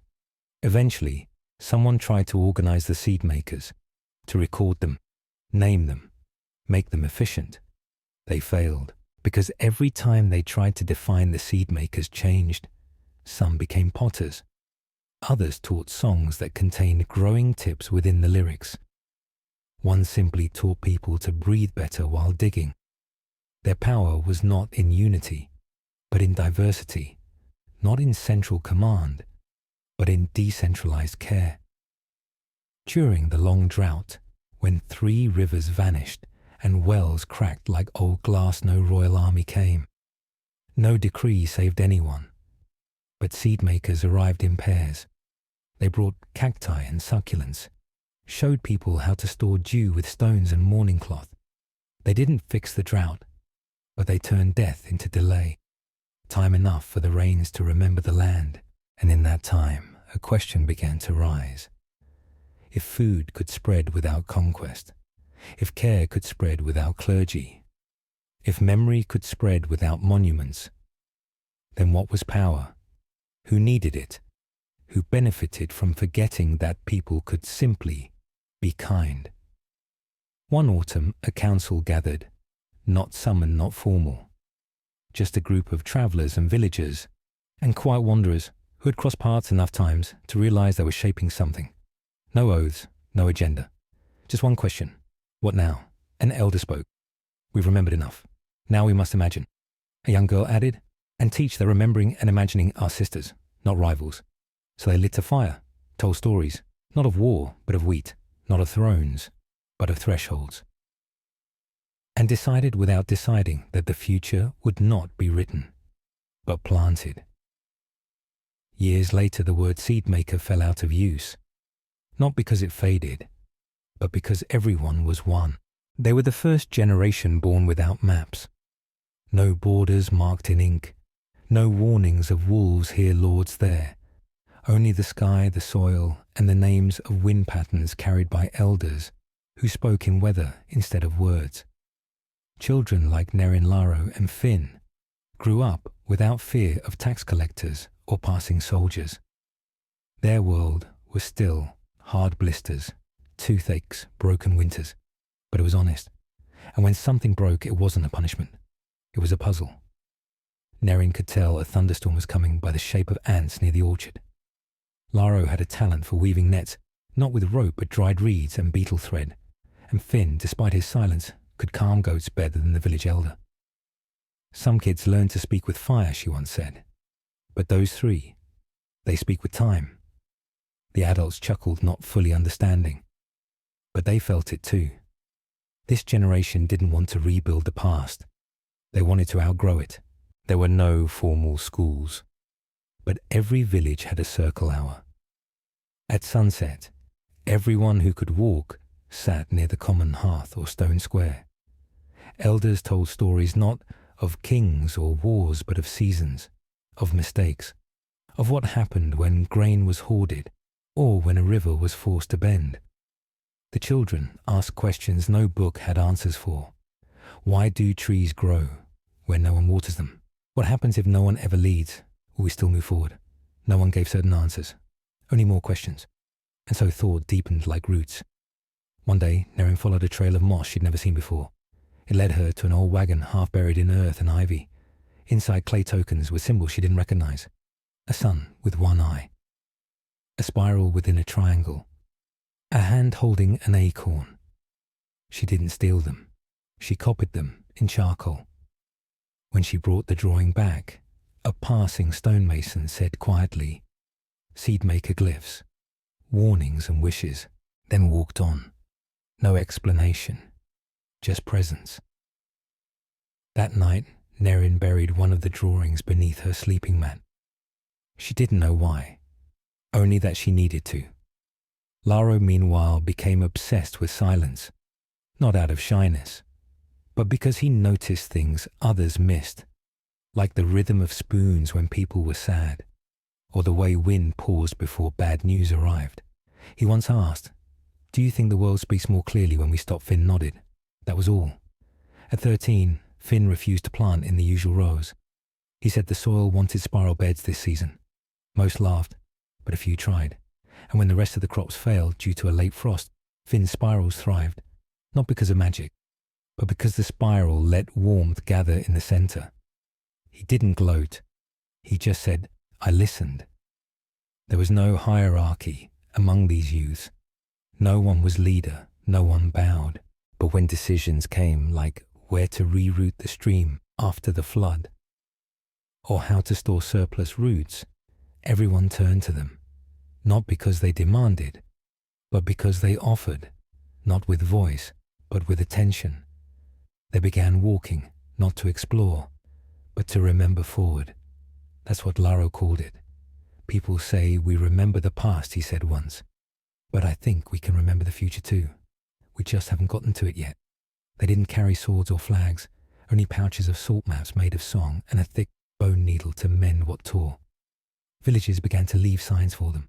Chalk spirals on the road, a painted feather on the edge of a well, once even a ring of apples left in a perfect circle with a note. You'll need this in the drought. They were not prophets, not heroes, just those willing to move without claiming, speak without owning, act without recording. In a cliffside village, where everyone had lost someone in the frost year, the children were taught not to cry aloud. We mourn in the soil, the elder said. But when Finn arrived and built a tiny bench facing the sea, then sat for 3 days doing nothing but humming, one by one the villagers joined him, not to talk, not to wail, just to be still in sorrow. Afterward, someone carved a plaque. Grief isn't loud, but it echoes longer than war. They called it the Quiet Monument, made not of stone, but space. At 16, Nerin, Laro and Finn decided to separate, not forever, but for a while. They believed every voice needed to echo alone to find its own shape. Before they left, they made a pact, not sealed in blood, but in seed. Each planted a single sapling on the edge of a different horizon. They promised to return once the tree bore fruit, not for reunion, but for rerouting. The first to leave was Nerin. She travelled north where stories said the ice sang. The second Laro headed west toward the old stone cities, now hollow with vines and echoes. Finn chose south, a land of drought and cactus blooms, where even silence cracked like heat. They left behind no names, only trails, and the quiet certainty that the world was not theirs to rule, but to remember and to tend. Nerin walked north with a pouch of pine nuts, a knife dulled by time, and a journal made of tree bark not to write words, but to press the leaves of each new place she passed. She didn't count the days. Instead, she counted questions. Each village, each silence, each storm brought a new one. She etched them on bits of wood and left them in cairns by the roadside. By the time she crossed the last tree line, the forest had stopped speaking in leaves. Now it whispered in ice. The first northern village she found wasn't on any map. There were no signs, just a line of boots nailed to a fence, toe-up snow-packed. Each boot a different size, worn through at different seams. A girl with white hair younger than Nerin stood beside them, shaking snow from a wool fur coat. We wear the boots of those who've gone, she said simply, sometimes to walk their path, sometimes so they don't walk back alone. She didn't ask Nerin's name. She offered stew. That was enough. In the north, grief was not spoken. It was sung, softly, in dusk hours, to ice, not to warm it, but to remind it. One elder, known only as Mira, explained over salted fish. We believe memories freeze inside ice, so we sing to make sure it doesn't forget us. Nerin asked, what happens when the ice melts? Mira looked up, eyes as old as permafrost. Then the world remembers what it was never told. That night, Nerin joined them at the singing wall. A glacier that stood like a cathedral, rippled, cracked, ancient. Dozens of villagers stood silently before it. One by one, they stepped forward and sang a single verse. No instruments, no chorus, only fragments of life. A child sang. The dog barked before the barn burned. An old man whispered, I kissed her knuckles, not her lips. A woman sang, I left the pot too long, and it tasted like goodbye. No one explained. Nerin understood. She began crafting her own verse. It took 3 weeks, not because she didn't have stories, but because she had too many and didn't know which belonged to her and which were borrowed from others' echoes. In that time, she learned how to read the snow slope patch for her mittens and carve a spoon from icewood. She asked questions only Wynne answered, and on the 22nd night, she stepped to the singing wall, closed her eyes, and sang, I buried a seed beneath my bed and dreamed of trees that bore no names, No one clapped, no one cried, but the wall hummed, and that was enough. Nerin was offered a place to stay. They told her the village had a house of leaving guests, a home always left unlocked, reserved for those on journeys not yet done. She swept its floor, fixed the latch, and lined the windows with spruce. It faced the glacier. Each morning she watched cracks shift and move like breath. One morning, a child asked, "Do you ever miss the place you started from?" Nerin replied, "I don't miss places. I miss moments, and those come with me." The child nodded, as if that answer was already in her bones. When the spring sun finally crept over the treetops, the river cracked open with a sound like distant laughter. The village gathered at the thaw pools. Each person dropped a token into the water. Some dropped breadcrumbs. Some dropped letters made of birch bark. One old man dropped a tooth. Nerin dropped a single pressed leaf. Why the leaf, someone asked, because the tree it came from never knew it would travel this far. Later that day, Mira took Nerin up a ridge. From there, the entire valley lay open. Frozen lakes, distant wolves, and the faint glow of moss on fallen stones. She pointed toward the horizon. There used to be a road there, caravans, trade. Then winter got longer, and the world forgot us. Nerin asked, "Do you want to be remembered?" Mira smiled gently. "No, but I want someone to remember how to remember." That night, Nerin carved the outline of the village into bark and placed it in her pouch, not as a map, as a reminder. 2 weeks later, she announced she was leaving. No fanfare, just a shared meal and a new pair of boots gifted by the white-haired girl. "These belong to someone who once walked south," she said. "Now they belong to someone walking on." Mira gave her a final gift, a vial of ice water. "Let it melt only when you forget who you are." Nerin didn't cry. She rarely did. But that night, as she crossed the ridge, she hummed her verse to the wind. And for the first time, the wind sang back. Laro reached the western ridges just as the fog began its slow descent.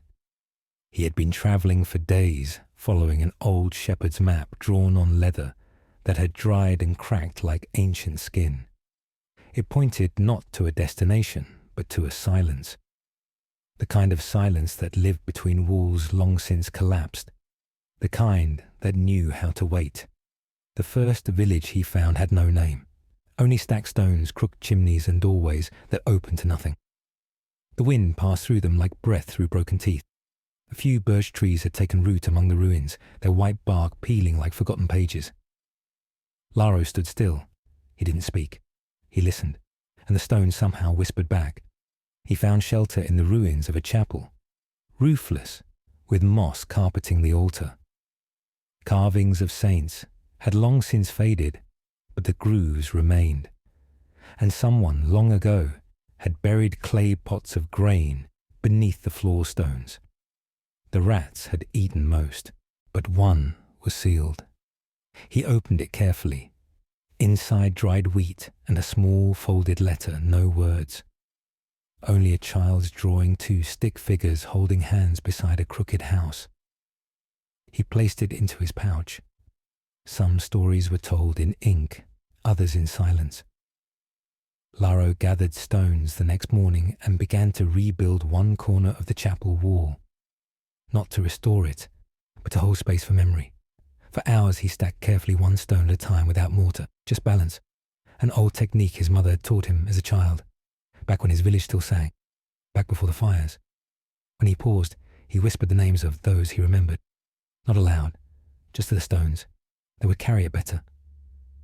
At dusk, he saw smoke curling from beyond the ridge. Someone else was here. He followed it cautiously, feet light on moss and ash. He found an encampment, 3 lean-tos, a drying rack of fish, and a woman sharpening bone needles. She looked up when he approached, but didn't startle. "You from the south?" she asked, squinting. "Yes," he replied. "Then why are your boots northern?" "They were a gift." She grunted, approving. "Then come eat. We don't waste food on those who don't walk." Her name was Aiden. She had been living in the ruins for nearly 4 years. stitching hides and collecting forgotten tools from the bones of old villages. Lara asked if she was alone. "No one is alone out here," she said, looking toward the trees, "but few are good company." She didn't smile, neither did he. They understood each other in that way silence sometimes does quick clean, without apology. They worked in tandem for days, rebuilding a stone oven, smoking fish, mapping the ruins. Aiden showed him how to find soot shadows on old chimneys, where the smoke once left its memory to know how many fires had lived in a place. One smoke line, she explained, a widow or a monk, two maybe a couple, three or more family, or thieves. Laro traced the soot with his thumb. How do you know which Aiden smirked? You don't, but the wind knows. On the sixth day, they found bones beneath a collapsed bakery.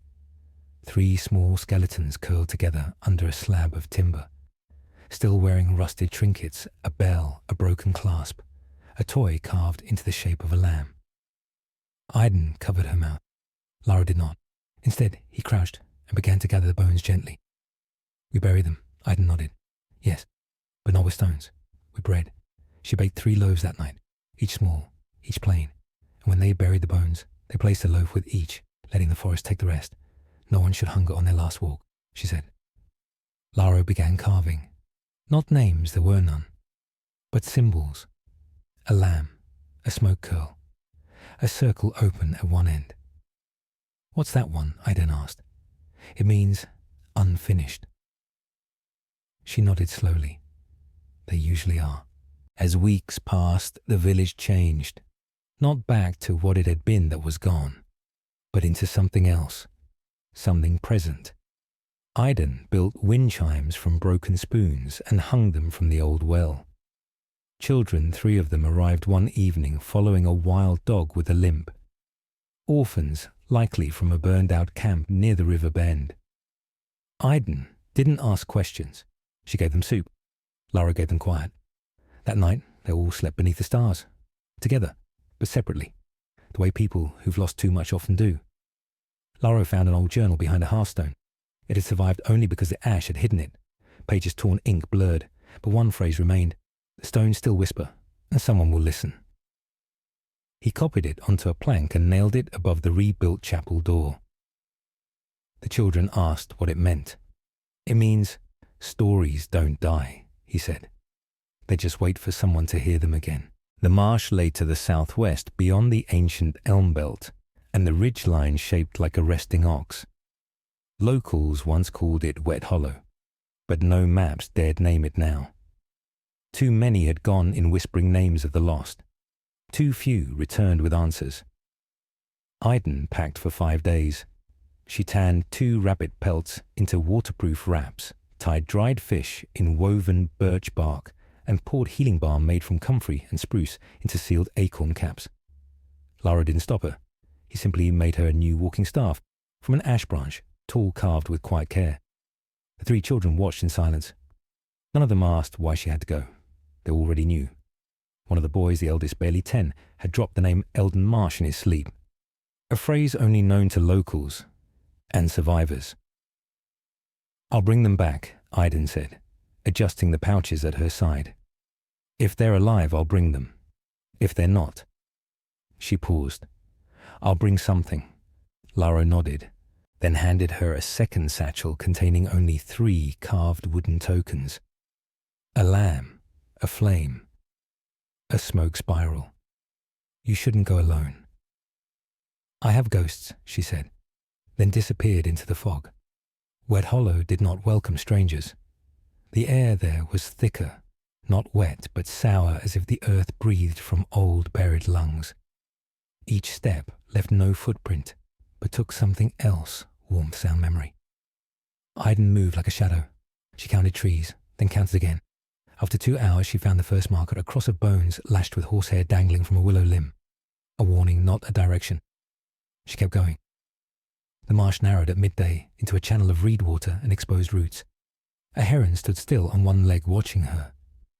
Behind it, a sodden cloak hung from a branch, still dripping.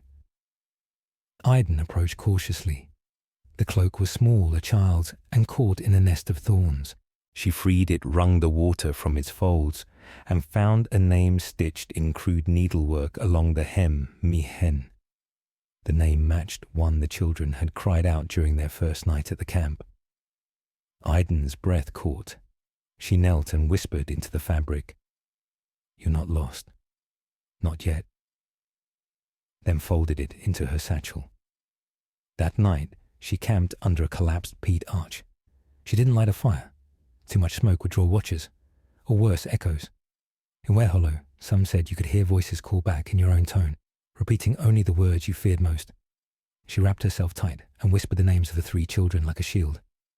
Mien, Jory, Lena. Sleep, if it came light and cruel.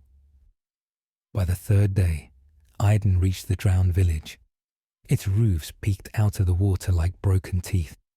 Some walls still stood, but all doors hung crooked or were swallowed whole. It was once called Ruthermore. She had heard the name only once from an old weaver who muttered about the place where roots drank more than rain. She moved slow, knees bent, ears tuned. She found footprints, small ones, near the edge of a sunken barn. Then a snare. Then a trail of moss torn by clumsy hands. She followed it past a flooded field into what had once been a schoolhouse. Inside, a fire, still warm, and a boy. He bolted when he saw her. Iden didn't follow. Instead, she crouched and placed the lamb token on the stones, then sat and waited. An hour passed, then 2. Finally, the boy returned, eyes wide, shaking. "You came, yes? You're real for now." He said nothing more, just sat across from her and cried. His name was Ola. He was Mihen's brother, and he hadn't seen her in 4 days. They set out at dawn. Ola led through narrow paths and mossed planks barely above the muck. He knew the way, but even he admitted, sometimes the marsh changes. On the 4th turn they found a blanket tied between 2 oaks. A message, a sign, and beneath it, in the crook of a fallen tree, a child lay sleeping. Mihen, alive, pale, but breathing. Beside her, a half-eaten loaf. One of Iden's. She had made it to them, somehow, even through the marsh. Iden knelt and wrapped the girl tight. Ola wept, but there was no time for joy. The marsh was listening. They turned back. 3 days through thicker fog and deeper bog. Each night, Iden marked the trees with small knots of yarn, a trick from her mother. Each knot meant safe to this point. On the 2nd night, they were followed. Soft sounds, like breath, or whispers, no shape, no body, just dread. She did not let the children speak, only walk, only walk. They reached the elm ridge on the 7th day, and the fog parted, like it knew they'd won. Laro stood at the crest. The 2 younger children ran to meet their sister, and for the first time in years, Iden cried, not for the dead, but for the ones who came back, because she knew most didn't, and Wet Hollow was not finished. It never was. But for now it slept, and in that sleep she could breathe, just once, just long enough to remember that some stories didn't have to end in silence. Not all names had to be swallowed. Some returned, carried by mud-covered feet and memory. The return from Wet Hollow had changed everything. Iden did not speak of what she saw there, and none dared ask, but she was not the same. The children huddled closer at night. The elders watched the tree line longer. Even the sheep bleated softer. It was as though something had followed them back. Not a thing, a weight. And just as the fog faded, another shadow arrived. This one on horseback, with a seal. He rode under a crimson banner, with 2 black staves crossing beneath a crown the mark of Baron Tyreth, the king's appointed tax steward for the southern quarter. His name was Sir Grev Ellum, but in the villages he was called Grev the Harrow, because wherever he rode something was torn apart and never replanted. He arrived with 4 soldiers and a notary. No fanfare, just the sound of hooves and cold steel. The farmers gathered as he dismounted near the granary. "You know why I've come," Grev said, voice like old parchment. "Late tithe, 3 months. Laro stepped forward, back straight, arms at his side. "We sent barley and wool weeks ago, enough to pay for the frost. Not for the marsh. The marsh gave nothing. It gave ghosts. Grev smiled, and ghosts pay no tax. There was no arguing with a seal, or steel. By midday, Grev's men had marked 3 homes for repossession. They stripped copper from the smithy roof, took 2 oxen and 1 weaving loom, and then they moved toward the grain, the seed grain, for next planting. Iden stepped in their path. She held no weapon, only a ledger. "Don't touch that." "Step aside," said one soldier. She opened the ledger, ink smeared from wet nights and shaking hands. "If you take that grain, 20 children starve come Thor." "Not my concern," said Grev, not looking up.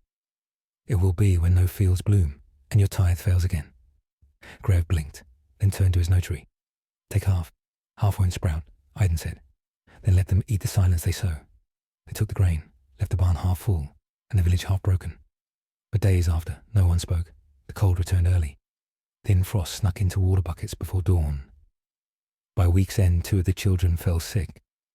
Laro boiled pine needles and lichen, but the cough stayed, and Iden went back to work. But she wrote every night, wrote names, events, numbers. She sent messages through moss runners, the children who still had legs swift and tongues loyal. And one by one, names returned.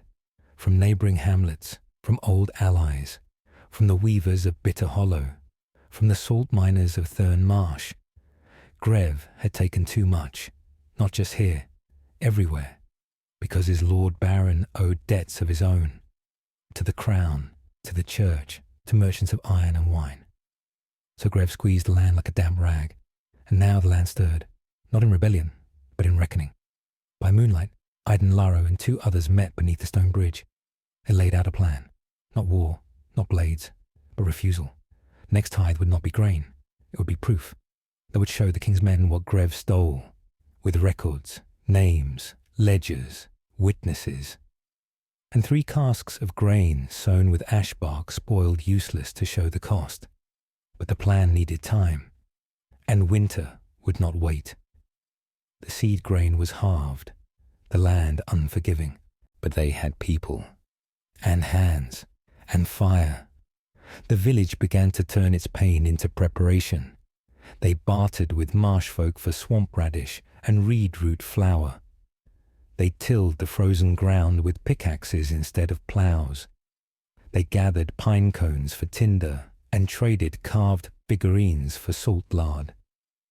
Iden taught the children how to string squirrel traps, and Laro burned old tools for warmth, not pride. Still, it would not be enough. Unless they could find the last silo, the one buried beneath the ruined monastery 1/2 mile west. The Abbey of Dunlaw had been abandoned since the plague, its walls now blackened with ivy, its bell cracked, but rumour said the monks had hidden a final grain store before the sickness took them. They called it the Monk's Vault. Few dared enter, but Iden had heard whispers in Withhollow. From Olla, from the girl, from herself, a name carved in oak Dunlaw holes. So she went. The abbey stank of mould and regret. She moved through the nave past shattered icons and broken pews. The floor creaked under centuries of weight and rot. In the sacristy she found a rusted trapdoor, and beneath it stairs, cold, stone, narrow. They led into blackness. She lit a tallow stub. The air was thick but dry. And then burlap, barrels, and dust, but not empty. 3 barrels were ruined, mice, moisture, but 5 still sealed, still fragrant with the scent of hard wheat and millet. Iden nearly wept. She took only 2 barrels, enough to save the children, enough to sow hope, then resealed the rest. She would not rob the dead more than need demanded. By spring the village had survived, barely. The children thinned but lived. The fields bloomed though late. And Iden sent her letters to the magistrate, to the Bishop of Dunlaw's Line, to the King's Tithe auditors in Brackenstone, all with evidence, all with names. Grev never returned. 3 weeks later, a new seal rode into the village. this one bearing the thistle crown, the Royal Investigation Mark. The man who rode it did not smile. He asked no questions. He asked for the barn, then the abbey, then the grain records, then left. 2 months passed. Then a letter came. Grev Elam was relieved of his station. Baron Tyreth was fined 400 gold thalers, and the village of Ruthermere was exempted from tithe for 1 year. Iden read the letter aloud in the granary. No one cheered, but they stood straighter. And when Laro lifted the empty pot for stew that night, he smiled and said, "We'll fill it," because for the first time in years, the land had not won. The people had, with dust, with memory, with ink, and no swords, just names, spoken, remembered, written. They called it a year of rest, but there was no rest in Rothermere, not truly. The exemption from tithe brought no gold, no grain, no new tools. It only meant that no one came to take what little they had left. And so the villagers worked harder than ever, because this was the only year they'd be allowed to catch up. Fail again, and there would be no pardon next time. Iden spent her mornings in the grain fields. She had not held a scythe in years, but her hands remembered. The children worked beside her now, not just for help, but because they were needed. Even the 6-year-olds gathered chaff. The youngest boy, Tobin, had lost 2 fingers last winter, but he still carried seed sacks with his teeth clenched tight. The people of Rothermere had grown lean, calloused and silent. Even the laughter of summer sounded like it came from someone else's throat. But the fields grew, and so did something else. Rumours of war. Not the kind with horns and horses. Not yet. This war had to do with lines on maps, with charters, with new kings, old dukes, with cousins and claims and names none of the farmers had ever said aloud. But they knew the signs, because they remembered what war looked like from before. And the signs were here again. Soldiers moving on the eastern roads, quiet, unsmiling. Letters arriving with seals no one recognized. Strangers counting livestock, then vanishing by morning. And then one day, the church bell rang. It hadn't rung in months, not since Father Brant was taken by the fever. Now it tolled again, 3 times, long, slow. A call not for prayer, but for gathering. The man who stood on the chapel steps was not a priest. He wore no armour, but his boots were clean, and his hands had no calluses. He carried a scroll. "I bring word from the court of Elmford," he said. "By decree of Duke Remian of the Eastern Vale, this land," he paused as if weighing the words, "is now under Eastern governance." The crowd murmured. Laro stepped forward.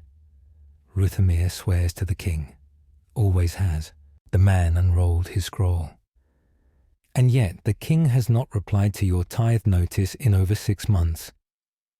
Iden narrowed her eyes, because we were pardoned, by a steward who no longer holds station, a pardon that expired at harvest. He held up a wax seal with a green serpent. Elmford recognizes no such pardon. It was always like this. When the wheat was ripe, so were the taxes.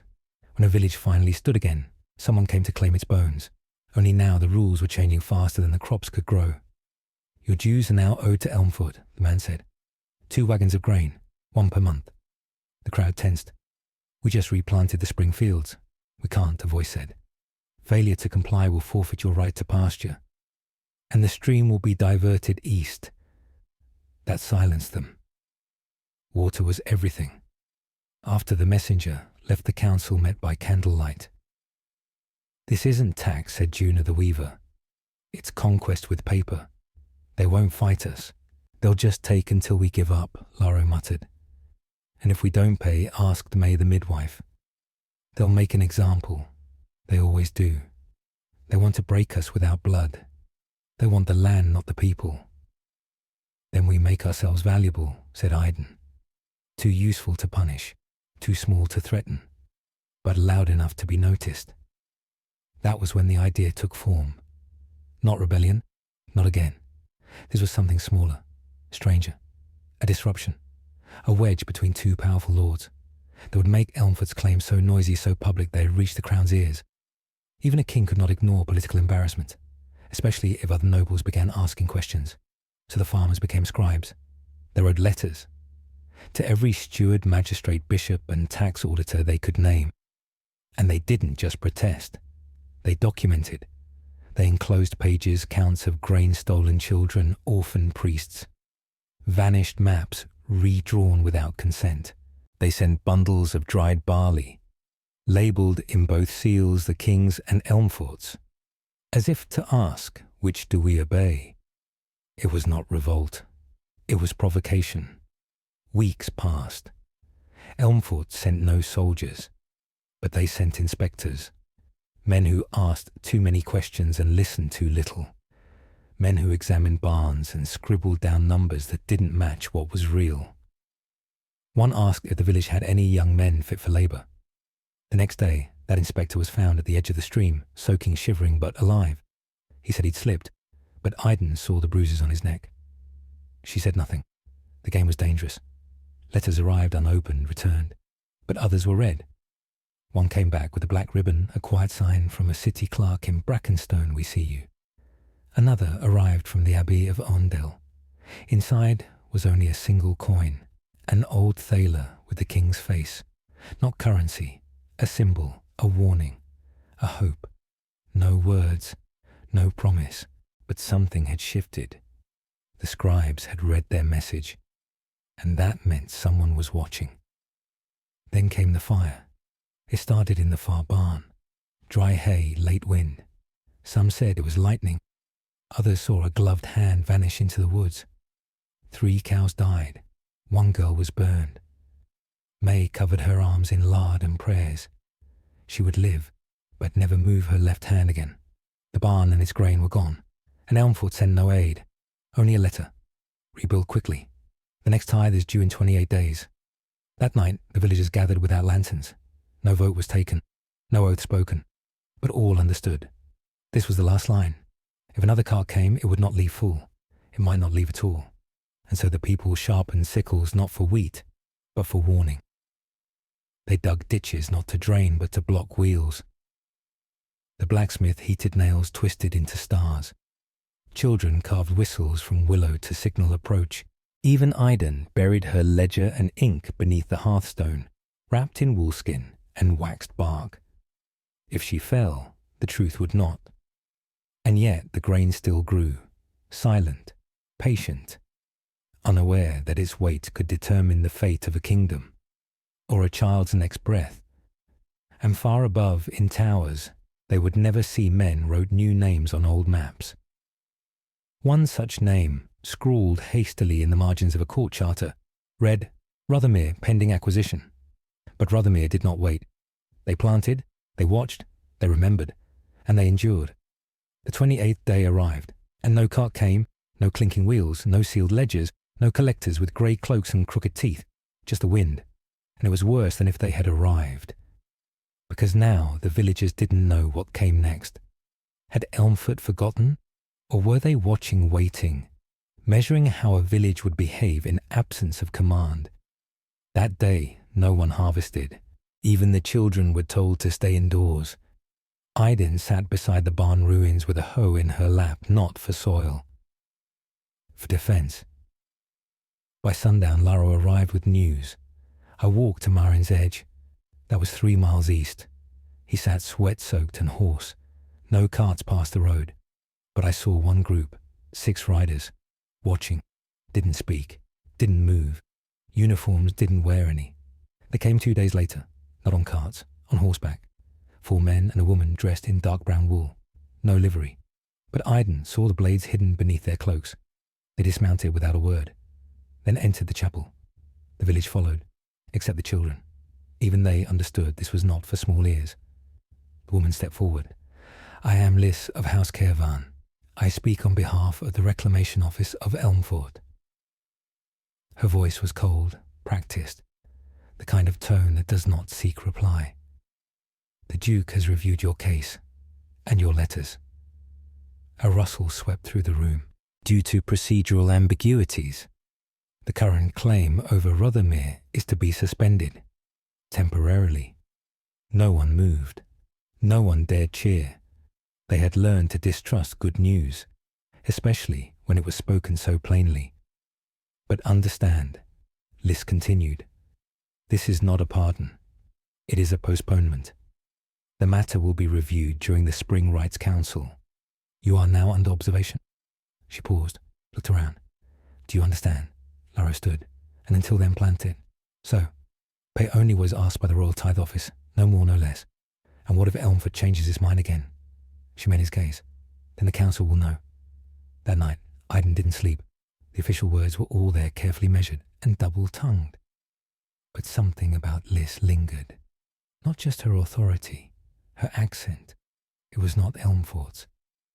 It was northern, righteous Vale, far from any duchy. Iden wrote that down in her ledger, along with something else. She watched the sky after every sentence, as if expecting something above, or fearing it. Winter returned early, sharp winds, hard ice, and the barns were still half empty from the fire. No one complained, not aloud, but they all knew if snow came before the last field was reaped, they would have to slaughter the calf. Not the old cow, the calf, the one thing that could give next spring's milk. It was May who said it first. And then Tobin, the boy with 3 fingers, whispered, What if we don't? What do you mean, lad? We feed it, even if it means we go hungry. One more season. And what if it doesn't live? Tobin stared straight. Then neither do we. Somehow they made it. Barely. The old root cellar collapsed. The stream froze solid. And the road to Brackenstone was blocked for 3 weeks by fallen trees. But the calf lived, and by Yule's end it gave milk. Not much, but enough for porridge, enough for a warm bowl passed around like a relic. And that was when the people of Ruthermere did something unthinkable. They laughed, not bitterly, not mockingly, but the old kind of laugh from the belly, not the mouth. It echoed in the barn rafters and bounced off the stone walls. It woke something ancient, not divine, not sacred, just human. Iden found a letter in the ashes the next morning, left in a boot print near her door, unsealed, unsigned. It read only, Do not mistake quiet for peace. They measure you now. Stay alive. Stay loud. There was a mark drawn beneath the lines, 2 branches twisted around a seed. Not Elmford, not royal. She burned the letter after memorizing every curve, not from fear, but to keep the others safe. As the thaw returned, so did something else. A face not seen since harvest. A boy, or a young man now. Garrel, son of Heta, who had left 2 years prior with a travelling scribe to learn letters and law. Now he returned with a satchel full of parchments and a mouthful of questions.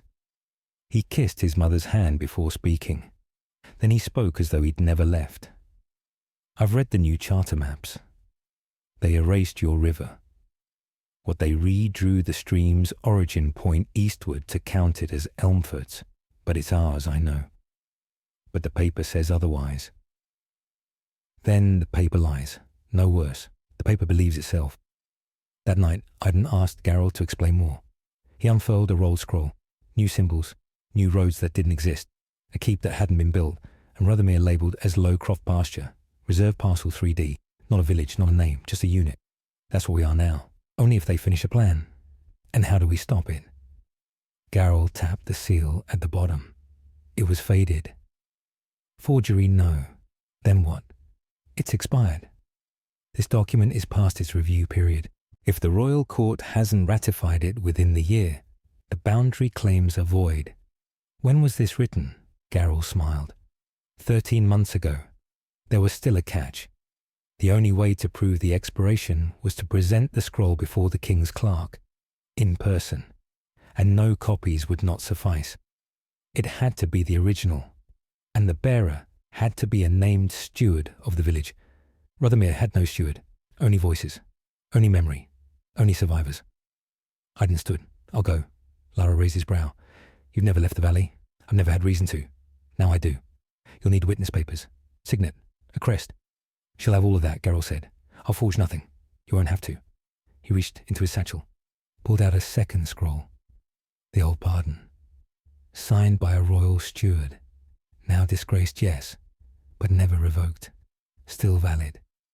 Aiden could use that signature as precedent. Enough to be heard. Enough to stall them. Enough, maybe, to keep Rothamir breathing. She left at dawn, wrapped in 3 layers of wool and silence. The whole village saw her off. Even the calf. She passed the frozen stream, the line of willows, the stone marker carved by her grandfather's blade.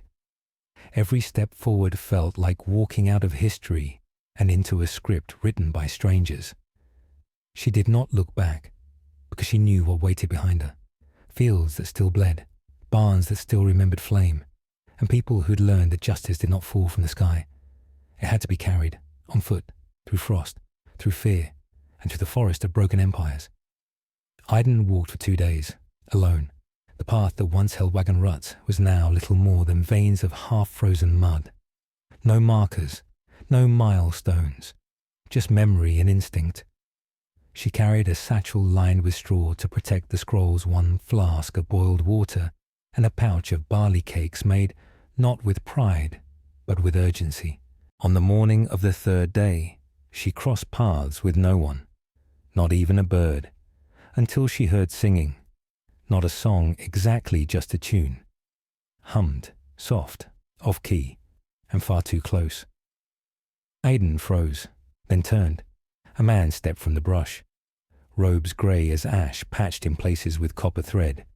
He was barefoot and smiling. "Are you the one they sent? I wasn't sent," Aiden answered. "But you carry what matters." His eyes flicked to the satchel. She stepped back. "I don't want trouble. You'll find none in me." He bowed, not like nobility, but like a child imitating ceremony. "I'm Roth, just Roth. Once to the Temple of Counting before they burned it. What do you want to walk with you? Only a while. Roads don't like silence." Aiden weighed the risk, then nodded. He didn't ask where she was going, but he did ask, "Do you believe they'll listen?" "Not sure. That's better than no." By nightfall, they reached a watchtower ruin. Stone skeleton. Open roof. But it shielded wind. Roth lit a fire with resin chunks and vine bark. He stared into the flames. They always said laws lived in towers. But it's not true, is it? No. Where then Aiden tapped the satchel. Roth smiled. "Aha," then fell silent. Before sleep he murmured, "You'll need to lie. I won't. Then learn how to tell the truth with teeth." He was gone by morning. Aiden found 3 boiled eggs in a pouch where he had slept. No note, no farewell, just warmth left behind. The walls of Tarned rose like teeth from the hills. Aiden had never seen a city. She had read about them in margins, in warnings in Lara's stories told by firelight. But to see it was different. No gate guards challenged her. No clerk stopped her. She was too plain, too invisible, and that was a gift. She followed the smell of ink. It led her to the old archive district, a labyrinth of tilted roofs and pigeons fat with crumbs. She knocked on the 3rd door with the brass knocker shaped like a quill. It opened an inch. "Yes, I have an expired boundary petition," she said. The door opened wider. The man behind it was thin, dry, and blinking too often. "Come." His name was Darrick. His desk was a graveyard of maps. She gave him the scroll. He examined it like a jeweler judging a stone. "Where did you get this, Rothamir? Still exists barely." He sat, then gestured to a second clerk. "You'll need a second seal." "For what, to enter the chamber? They won't read anything unless 2 clerks certify it's real." "Isn't that your job? I'm only a reviser." "You need a signer." Where Darrick pointed at a door behind him. "Downstairs. Ask for Maury." Maury was not what Aiden expected. Not a clerk. A woman with ink-stained hands and a voice like sawdust. She read the scroll, twice, then looked at Aiden. "Do you know what this says I do? And what it implies that my village shouldn't be erased?" Maury stared, then picked up a wax seal, pressed it down. Hard. The mark of flame appeared, the royal signer's crest. "Take this. Show it to the gate warden at Court Circle. If he blinks, say my name." "Will that be enough?" Maury smirked. "If it's not, spit on his boots. It'll confuse him long enough to slip past." The circle was not a building. It was an argument made of stone. 12 pillars, open sky, no chairs. Clerks moved like ants, hands full of fibrous scrolls, ledgers and stamps. The warden saw her seal. He blinked, let her pass. Iden stood on the edged stones of the court circle with a scroll older than the current monarch. A voice called, "Present your case." It echoed. It wasn't a question. Iden stepped forward. "My name is Iden of Rothermere. I hold here a claim improperly redrawn, falsely recorded, and never ratified." She held it high. Clerks moved in. One sniffed the parchment. One checked the ink. One whispered, "Hand-cut lambskin. No modern press." A man stepped forth. Black robe, high shoulders, hair like snow. The Duke of Elmford has already submitted claim over Rothermere. This predates his. His was reaffirmed last season, but not ratified. Silence. Another clerk muttered, "True." The black-robed man tilted his head. "Are you a steward? No. Then you cannot defend the village. I have a signet from Sinamori. Revisor Darrick." Another silence. Then the oldest clerk in the circle, a woman with no shoes and 12 rings, spoke. "Let her speak." Iden told them everything. The flood, the fire, the cart that never came, the calf, the laughter in the barn, and the scroll they left in her door. She did not cry, she did not shout, but she did not bow. When she finished, the circle was still, until the snow-haired man said, "This is not how it is done." Then the barefoot woman said, "Then we must undo how it has been done." And she signed the scroll. Then another clerk did, and another, until 9 of 12. That was enough. Iden stood speechless. "It's not victory," the woman said. "It's delay, but delay is how change begins." They gave her 3 things: a stamped copy, a personal letter to the Duke demanding pause, and a small pin shaped like a twisted branch around a seed. She recognized it. It matched the letter left in her village. She asked the barefoot clerk, "What is this?" The clerk smiled. "You are not the only one remembering," then turned and walked into the light. Iden returned in spring. The calf had a name now. The barn had walls, and children were chasing frogs near the old cart path. She handed Lara the scroll. He didn't speak, just squeezed her hand. That night they sang, not hymns, not harvest chants, just songs, the kind without words. And for the first time in a year, maybe more, Rothermere felt like a name again. Not a number, not a parcel, not a unit, but a place, where silence had been broken by a woman with no title, carrying only parchment and the weight of people who refused to vanish.